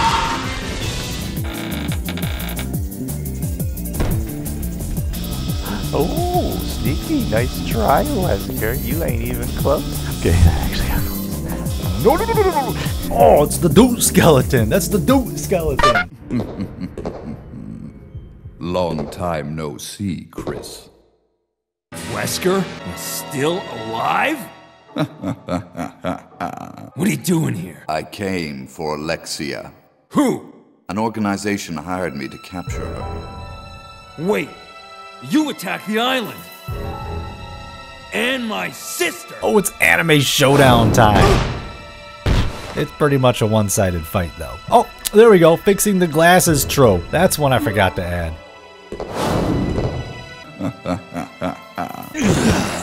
You have no idea how much I hate you. You destroyed my plans. So now I've sold my soul to a new organization. Now, die.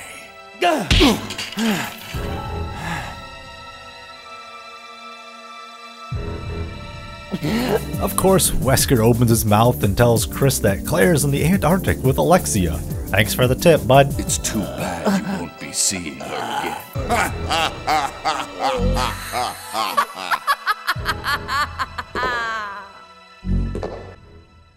Alexia? I love Wesker's got squirrel brain. Alexia?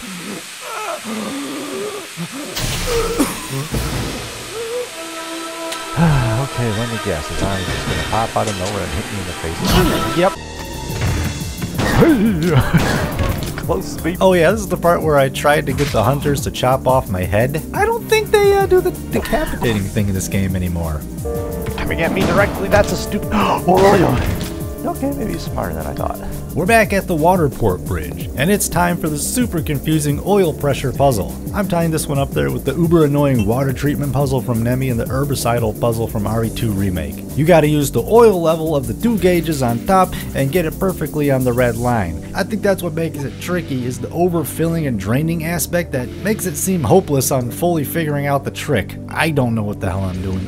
Once you think you got it, you overfill it, or underfill it, throwing off the total amount. Just hit buttons until something unlocks. Oh no, it's the zombie from Claire's game that tricked me before. Rattle 'em, boys! Rattle 'em, boys!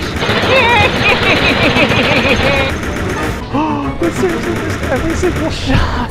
It's sad that the shotgun in this game doesn't pack the same punch as previous games. It always breaks my heart every time. Or maybe it just doesn't seem like it has the same kick since it's a semi-auto, but doesn't fire as fast as a semi-auto. Night vision goggles, what's this dude trying to see in the dark?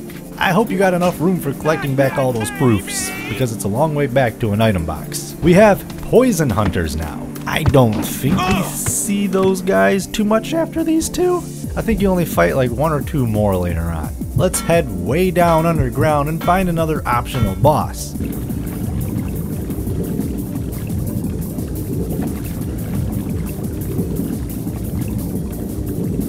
There he is, our little albinoid from way earlier, but he's grown a little bit since the last time we ran into him. Of course, this little bastard is guarding the crest we need to grab in the water. He doesn't put up a fight at all. He'll just shock you and run away instead. I gotta say, he isn't worth wasting your ammo on at all. His death animation isn't even that exciting. It just runs away when you get in range to shoot him if you stay topside. If you go into the water and try to get him, you'll just get shocked to death. Just save like one herb and grab the damn crest and run.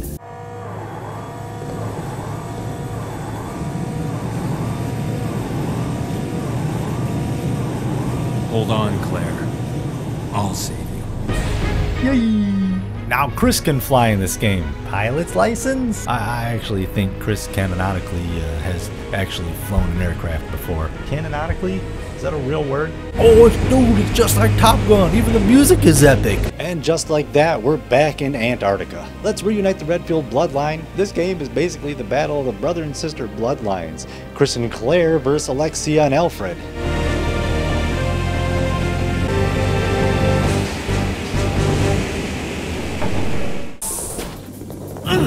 Uh-oh, more anti-tentacles. Except they say, you shall not pass. Hopefully you have some ammo on. Similar to the bombed out military base, this facility has been frozen over, see, I told you, which are both creative ways to shorten up having to backtrack old areas, all while adding new unexplored areas. This time we find Alfred's personal diary, and we learn about some bombshells on just how messed up this entire family is. I keep saying it.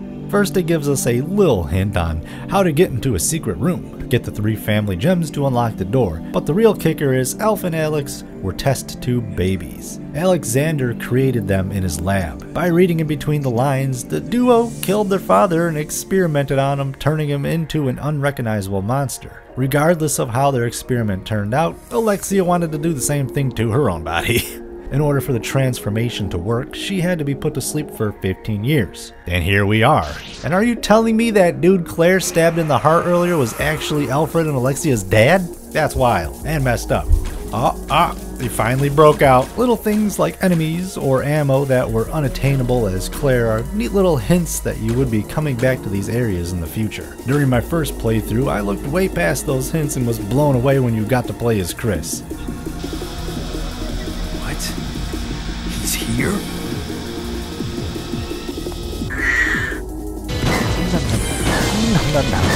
Remember our fire extinguisher from like an eon ago that we made sure not to leave in the metal deposit box? We can finally refill it to knock out that fire from Claire's game. Speaking of callbacks, ooh, we now got that big iron on our hip, baby. We got ourselves a hand cannon, a detonator that can only be used with heat. Well, good thing we have our lighter, right?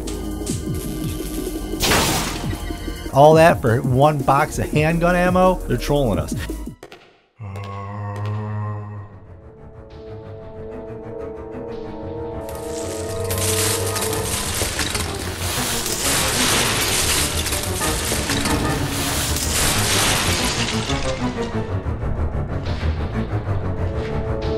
It's a certified horror movie moment. See, the headshots don't pop the cranium like a balloon like in the older games. Boo. That was super satisfying landing those back in the day. I lied, there's still more poison hunters. Right here, right here, right here. Where the hell are we? In some underground area in the frozen wastelands, painted up to look like an outdoor park? With a carousel? We're gonna have to mess with the power a few times to solve some puzzles and progress. It's a pain in the ass, but first let's turn the power on so we can go through.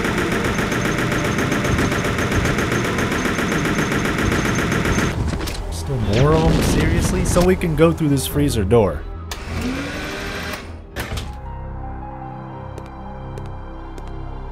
I can't quite put my finger on it, but this room looks familiar for some reason. I'm getting deja vu. I feel like there should be a ladder to push up to the statue, but I pushed the statue around instead. Something seems funny. Oh, the eyes of the tiger! I usually ignore the text on the bottom of the screen when using an object, but remember those words. They will help you in the future because we need to get both those jewels out of its eye sockets at the same time. But grab the stuffs it gives you and move along for now. I'm always waiting for one of those suits to move, dude. I swear, one of these playthroughs is gonna jump at me.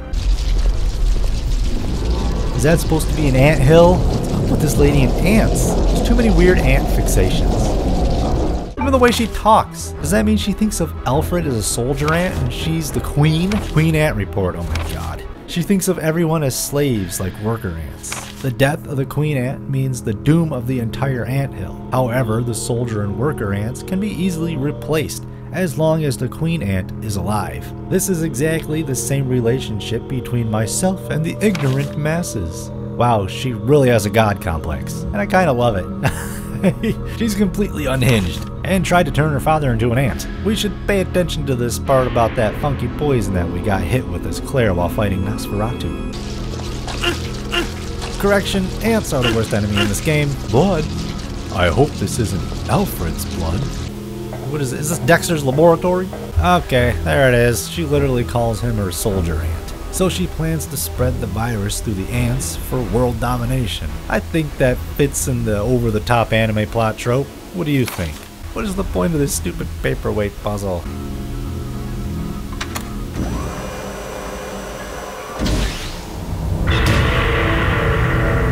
Well, hello there. Mind if I loot your dead body for your ring?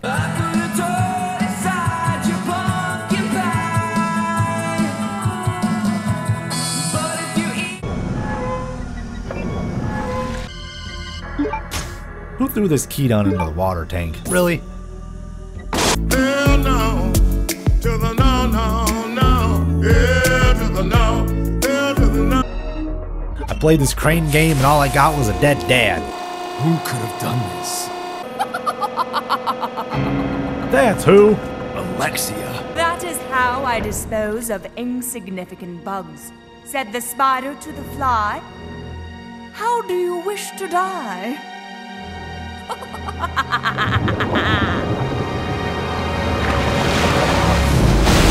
Alright, an ice spider. Back at it again with another optional boss.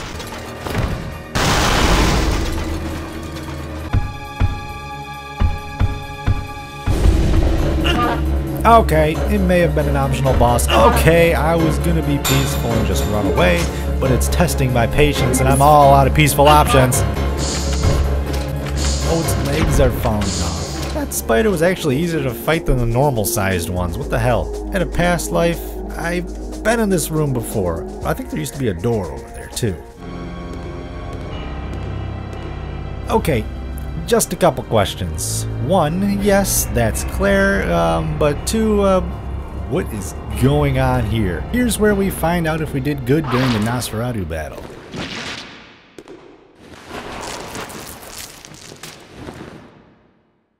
Claire. Chris! I missed you so much. I know. But we have to get out of here. Not yet. We have to find Steve. Who's Steve? He's a boy who escaped from that island with me. But then a monster attacked us and we got separated. So that means Steve is still somewhere in this base? I'm sure of it. Claire? What's wrong? I think I've been poisoned. Nope, I messed up. If you got hit by that ball of bastard's purple poison mist, Chris has gotta make a quick detour and pick up some meds for Claire. Wait, this isn't the first time Chris had to go on a serum run, is it? Dangerous. There are terrible demons. Out! Watch out. I wonder if this actually says something. This was in Blood Boy Ross 2. Steve! I am Steve! Better? Thanks to you. Just like a big brother, huh? You're always looking out for your little sister. It's kind of nice actually seeing Chris in this nurturing light. He essentially always gets the all-American action star meathead treatment in every game. Chris Redfield. Of course, there's been some progression of lore leading up to his rougher exterior now. He's been through some shit. Throughout the whole Resident Evil series, I've found myself connecting the least with Captain Chris over here compared to the rest of the main cast. For some reason, CVX was the only game where I felt some sort of connection with him. Maybe it's because his chin is less movie star looking and he has an overall softer presence. He's just a dude trying to save his little sis. I think that makes him seem more vulnerable and open compared to the cold and soulless Chris. But our reunion is cut short due to this weird ant lady interrupting. It's Alexia! Alexia? There really is an Alexia? It is almost time, you genetically inferior siblings. Inferior siblings? Nah, she's just jealous. After her! She might know where Steve is. Let's go.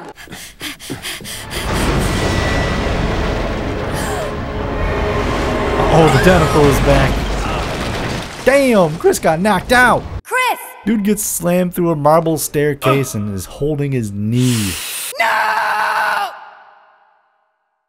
Just go. I'll be fine. But Chris! You've got to save Steve. Go! It's time to get moving. Steve needs our help, and the reins have been handed back to Claire, but only for a minute. We shouldn't need any big firepower, but of course, how would you know that on your first playthrough? Because we'll be swapping back to Chris very soon and be fighting the big boss and finishing up the game. But I would highly suggest grabbing as many good healing items as you can squeeze in your inventory, because here comes an uber problematic part of the game. You know, this hallway seems familiar too. Isn't a dog supposed to jump scare you? If we got any CV fans in the chat, please agree with me that this part will always be nerve-wracking no matter how many times we do it. The dreaded security card and the crystal ball trick. Who knew you'd be fighting a thwomp from Super Mario in this game? Yeah, it's an awesome spot for an insta-death.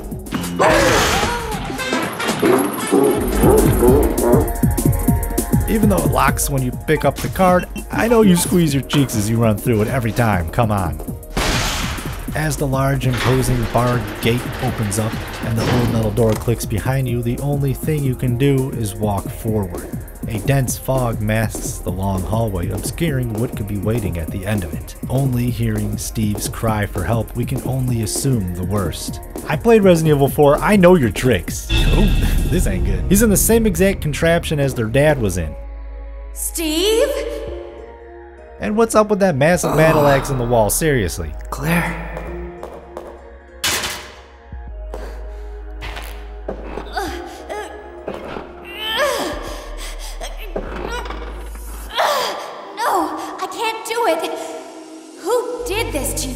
That crazy woman told me. Alexia told Steve that she performed the same experiment on him as she did on her father. Things aren't looking too hot for Stevie right now. What's wrong?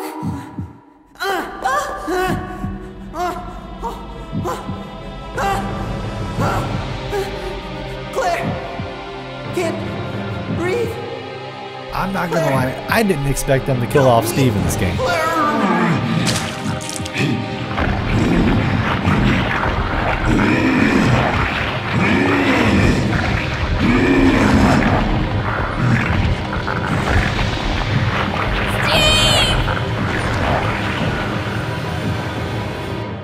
Well, damn. So yeah, here's another fun soft lock for you. The 𝑨𝑵𝑰𝑴𝑬 is faster than you, stronger than you, and swings a really big axe. Just 2 hits with it and you're dead on the ground. And there's no Resi 4 dodge prompts. You basically have to soak up the damage and heal every time you get smacked.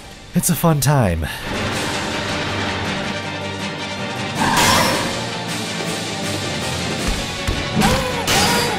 Trust me, the zigzag technique does not work. I've seen online people run past him like that and then spin around, making it so he can't catch up to you unless he traps you in the corner or you're just bad at it like I am. Yeah, I'm starting to not feel sorry for him anymore. I'm glad you're dying, Steve.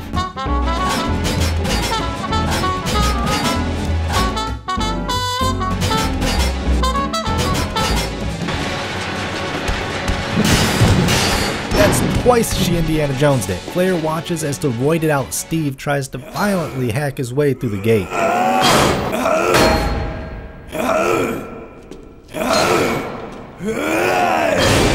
But the tentacle is back!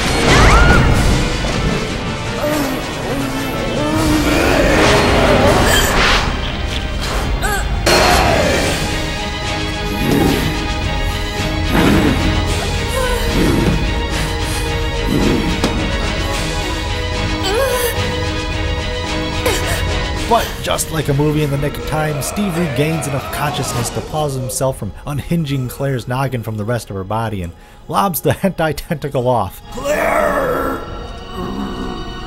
The tentacle.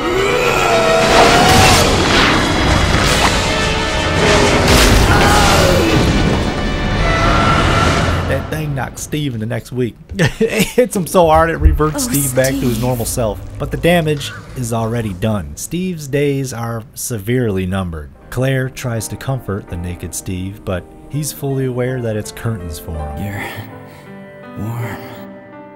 Steve, you've got to hang in there, okay? My brother's come to save us. We're getting out of here. Your brother kept his promise. Yahoo! I'm sorry, I cannot. What are you saying? I'm glad that I met you. I love you. Claire. Oh, damn, he drops the love bomb and fades to black. Ari always brings the heat when it comes to overly dramatic orchestral music, I gotta say. Steve?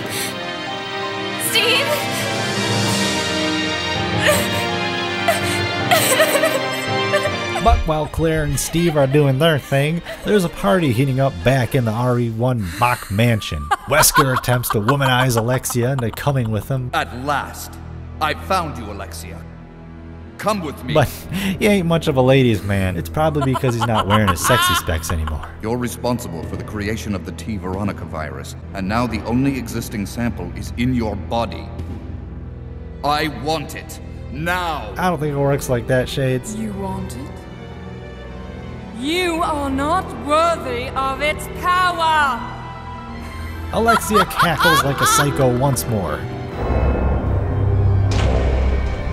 I love this transformation. Flames swallow up Alexia as her body morphs into some gray stone-like Medusa-looking creature. Then we get a fun little fight scene between the two powerhouses. It's a sneak peek of what we are about to go up against as Chris. You're coming with me. Wesker dodges trails of blood splatters that spark into flames, and Wall runs into a slow-motion face punch. That's peak action for you, baby.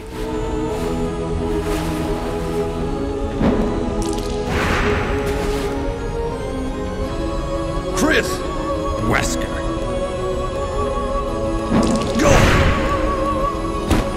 Wesker spots Chris and acts like he isn't whipping out or anything. He just has more important stuff to deal with right now. Chris, since you're one of my best men, I'll let you handle this. Yeah, that's why he leaves Chris to fight Alexia.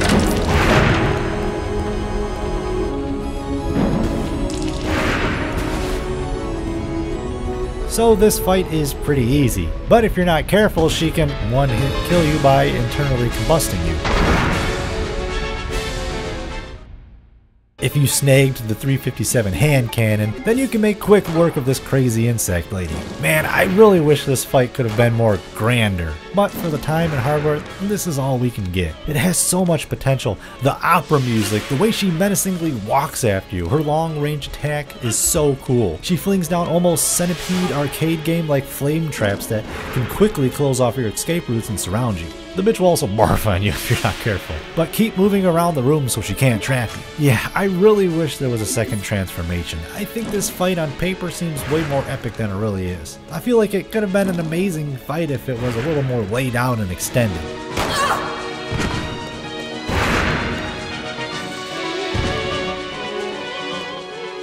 Man, I think I made a wrong turn in Kalamazoo. So not one is there a replica of the Spencer Mansion in the space, but two, the twins' bedrooms are also here. Now that we've secured a new path, we can shut the power off and take those old jewels out of the tiger's eyes. I'm on grenades, but can just surprise him with the old one. Okay. Let me guess. I missed every shot. We need to put them in the music boxes, similar like before. Who defaced this portrait of Alexander Ashford? How dare they? Oh, it's the ant place from the video, where the siblings got way too personal with each other. Claire? Is that you, Claire? Chris? No! The door won't open. Hey, is Steve with you? Steve, he... Listen, Claire. We have to get out of here immediately. Can you unlock it from the inside? No, I can't.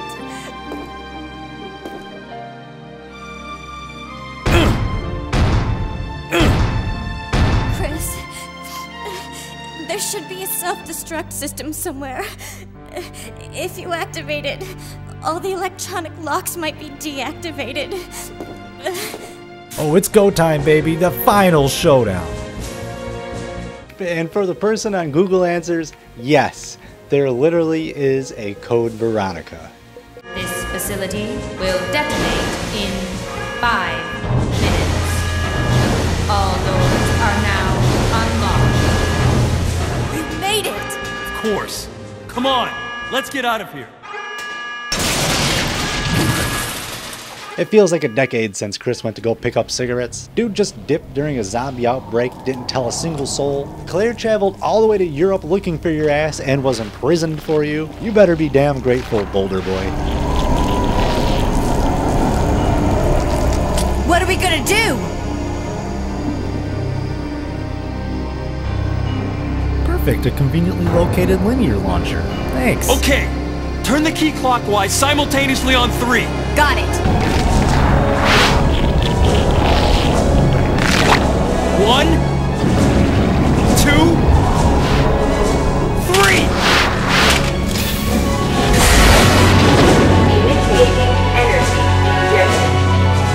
I'll keep her busy. Just go for the emergency elevator. Chris, but I can take care of this. Just go. You have to make it. Don't die on me. The plan is to buy time till the locks disengage, then help Claire escape while Chris fights Alexia. So yeah, be a little quicker than that. Also, I should note this is the first Resident Evil to have a few safety checkpoints added for when you die in the first few seconds of the boss battle. That way you don't have to restart from your last save. It's not on every big battle, but it is definitely welcome.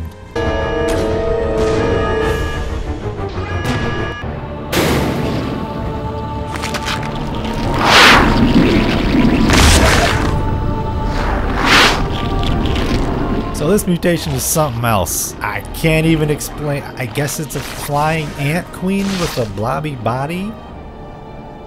She literally is the glubba glubba glibba glob thing. The schwabble double wobble gobble flibba blubba blub.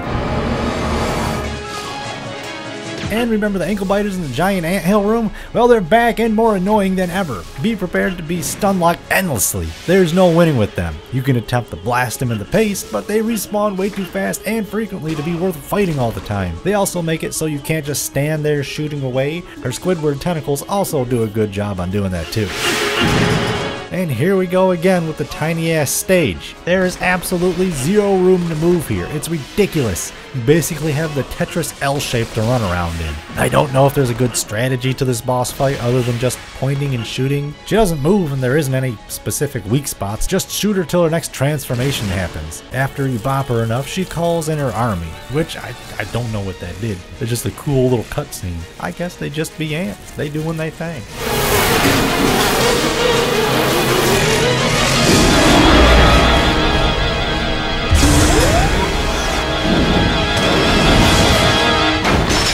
It's time to grab the laser rocket launcher, a weapon developed to handle BOWs, and boy howdy, it definitely does. I don't know if you can kill her with a normal weapon, probably not. But aim that sucker and fire away. She'll juke and jive, then barf out fire spit, so watch your step. You got infinite laser juice, so just keep on pressing the trigger and sooner or later you'll lock onto her. What? No cool catchphrase? Come on, Chris.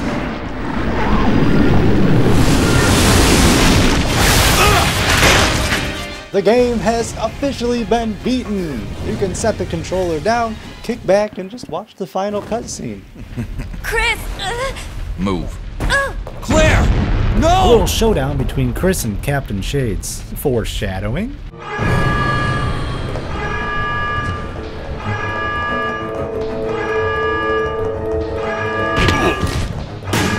Chris! Well done, Chris. It turns out that Alexia's work wasn't much of anything. So now, the only thing left is revenge. This dude is down bad for Chris right now, seriously. We find out that even though Wesker missed his chance to collect Alexia's T-virus sample, Steve still has some salvageable sample DNA left in him. Very morbidly, Wesker suggests reviving Steve with the virus just like how he was brought back. If you didn't play either the original or remake of Resident Evil 1, the rivalry between Chris and Big Wes could be a little lost on you. Not much though. I think the interactions throughout the game make it blatantly obvious that Wesker despises Chris. But I think regardless of what you know, Wesker's betrayal in this game as the big bad villain is amazing. He wasn't anything like this in the first game, but within the first second of meeting him, you know you're gonna hate this dude no matter what. Now let's watch Mr. Redfield get his head kicked in during this neat little fight scene. I'll end this once and for all. Say hello to my comrades who you've killed. I don't know where you get your confidence, Chris.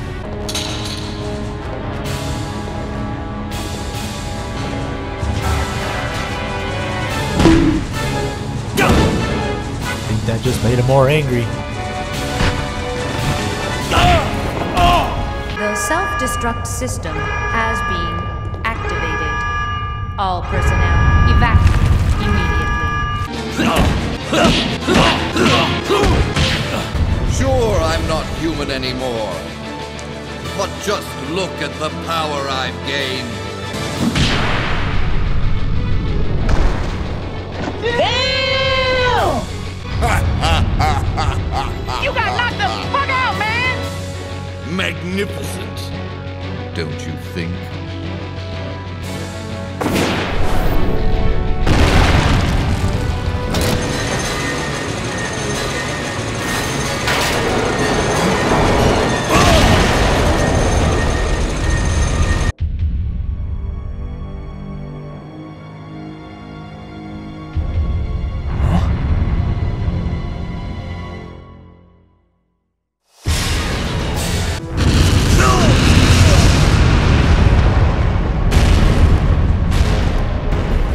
They schedule their next bout and Christopher runs away while Wesker just stands there as the building collapses, maniacally laughing. I'm a little disappointed that in RE5 Wesker ignores the events in this game and says the last time that they met was at the Spencer Mansion. Come on guys, the only reason Chris bulked up so much was because of the ass whooping he got from Wesker in this game.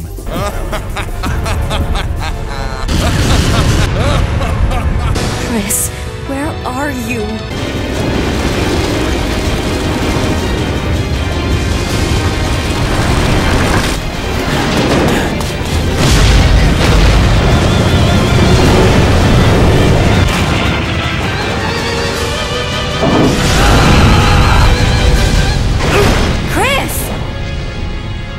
Hey, you know that I always keep my promises. Ooh, awkward anime moment trope.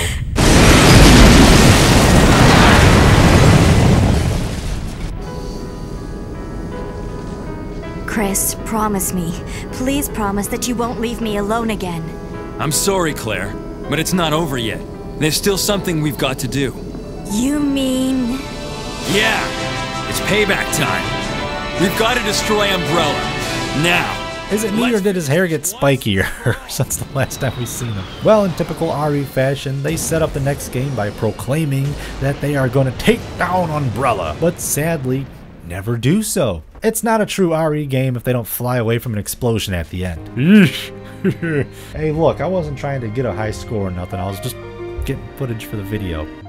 Ooh, I unlocked battle game with 2 exclamation points. It says mixed harbs! Harb! I need a mixed harb! You mixed the green harb with the red harb. Chris seems like he should be older than 25. I hate this game. I hate this game. There he is! Give me your goggles!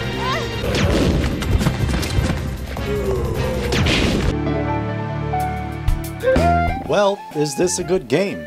Do I recommend playing it? Absolutely, of course you should play it. I recommend playing every RE title. CVX is a standout and very unique entry to this game franchise. I feel like it just came out a little too early in the 6th gen console era to reach its full vision. Between the PS1, Capcom, and Sony were going through some hormonal changes. We had 𝑭𝑼𝑳𝑳 being developed, and even �Рesi 0 and 4 were in the works at the same time too. It's one of those games in the series that, while not as groundbreaking as RE1 or 4, quietly laid the foundation for the glow-up of what the rest of the series would become. Dude, side note, the limited edition Clear Blue CV Sega Dreamcast is straight fire. I want it. The crew developing the game were essentially all first-timers to the series too. The head director Hiroki Kato had a tiny role in the development of the original RE, but not much else. The composers, producers, artists were all fresh, but I think they did a great job on bringing the series to life and making it stand out. Rewatching clips, everything was directed really well for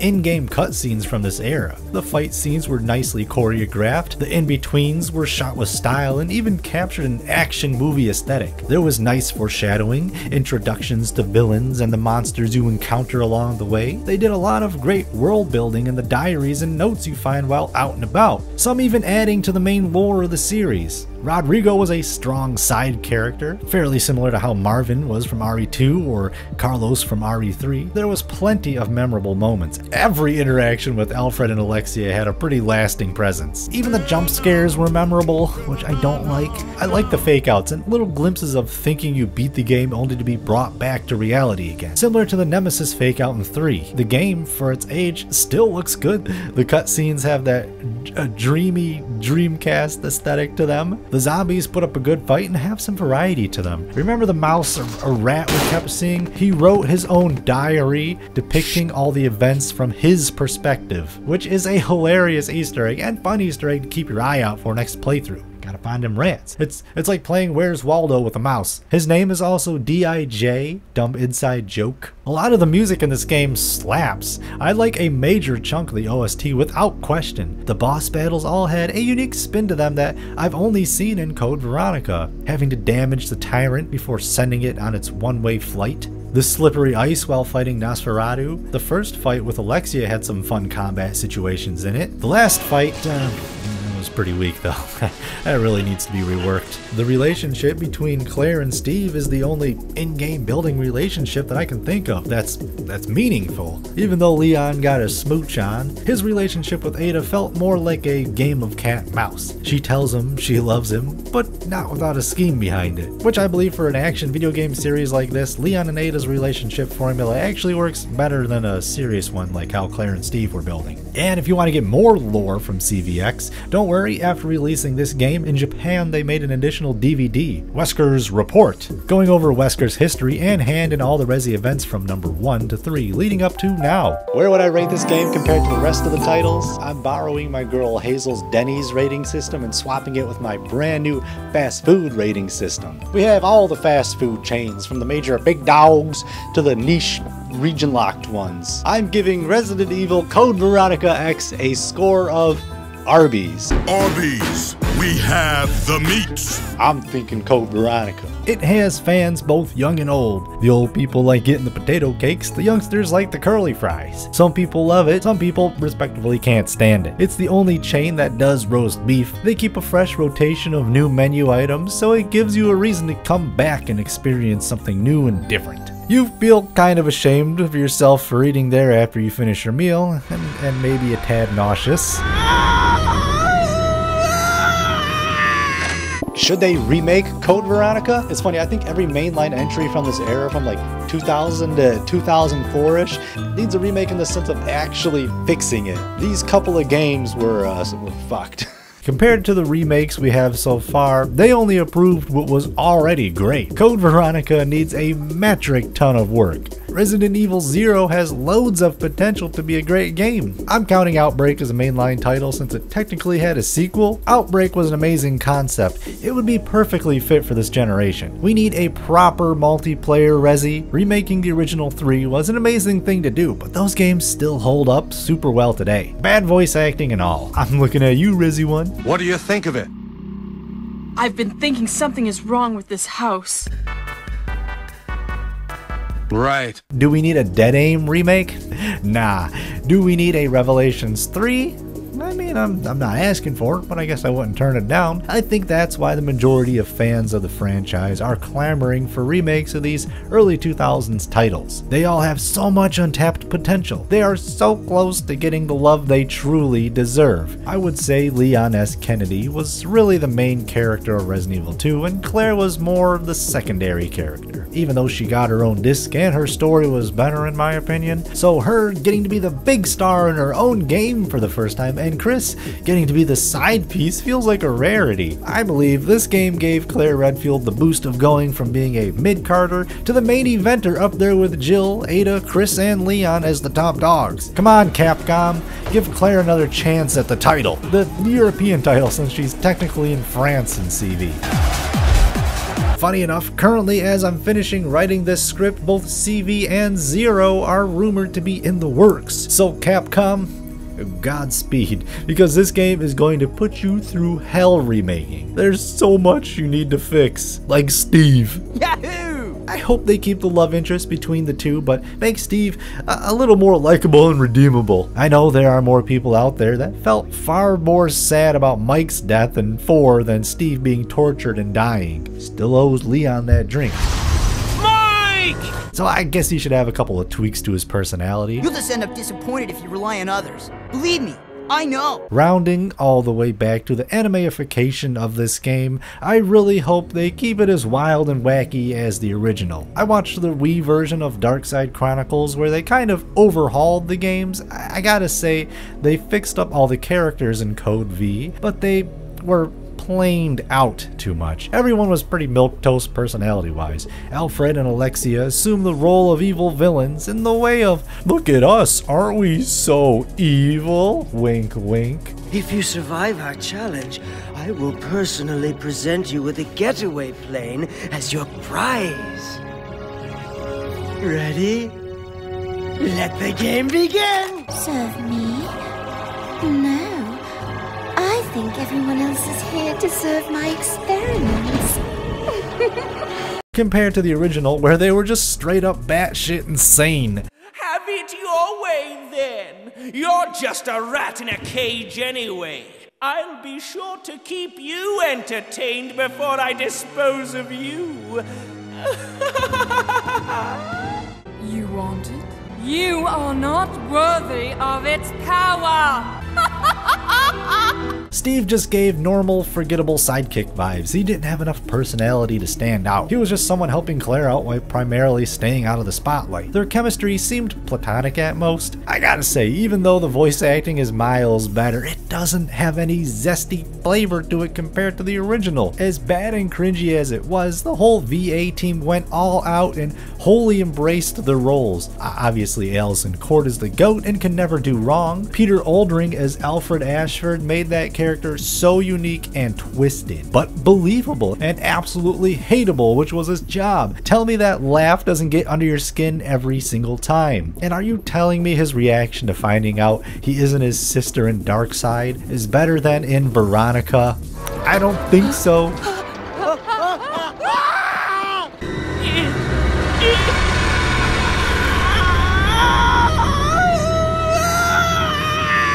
Hey, props, he's still working to this day acting and voice acting. So you go, dude. Alexia's VA was a perfect match for Alfred's sister, who also went above and beyond on the crazy and evil factor. It looks like every voice actor has stayed busy since. I believe if Richard Waugh didn't exude big, bad, evildoer, over-the-top energy, Wesker wouldn't be half the iconic villain he is today.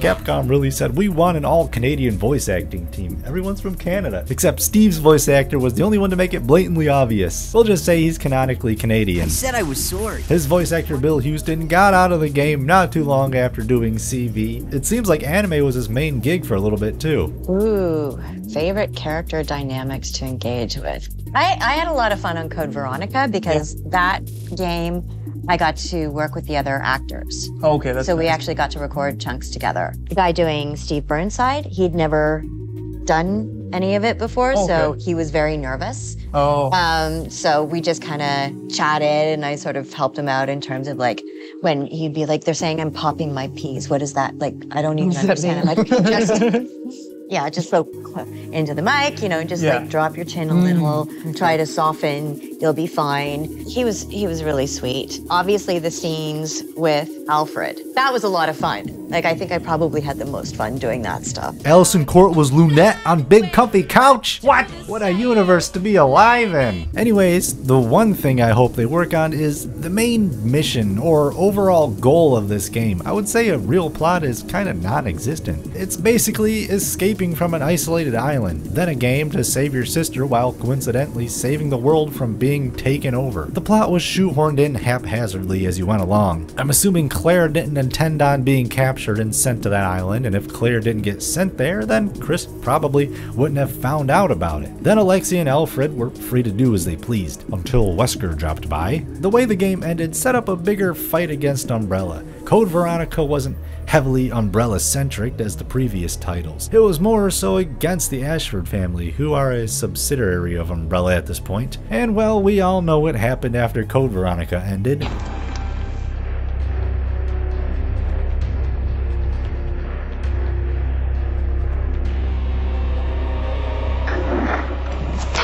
the Umbrella European takedown was pretty much put on the back burner and made into a footnote. So it would be cool for them to make the plot a little more poignant on the fight against Umbrella Corp. But to answer the final question, why is this game considered to be so anime-esque? Over the years, it has built up a niche fan base that will defend its absolute lunacy to the end, myself included. It confidently goes to the extreme whenever it gets the chance. It's not the easiest game in the series to get into, it has its ups and downs, but there is a large and dedicated community behind it. And yes, we are confidently ashamed of ourselves for liking it, don't worry. But most importantly, it has heart and life messages that the other games just don't. Ohana means family, that means no one gets left behind. Or Leon has to continue the bloodline or something like that, I don't know.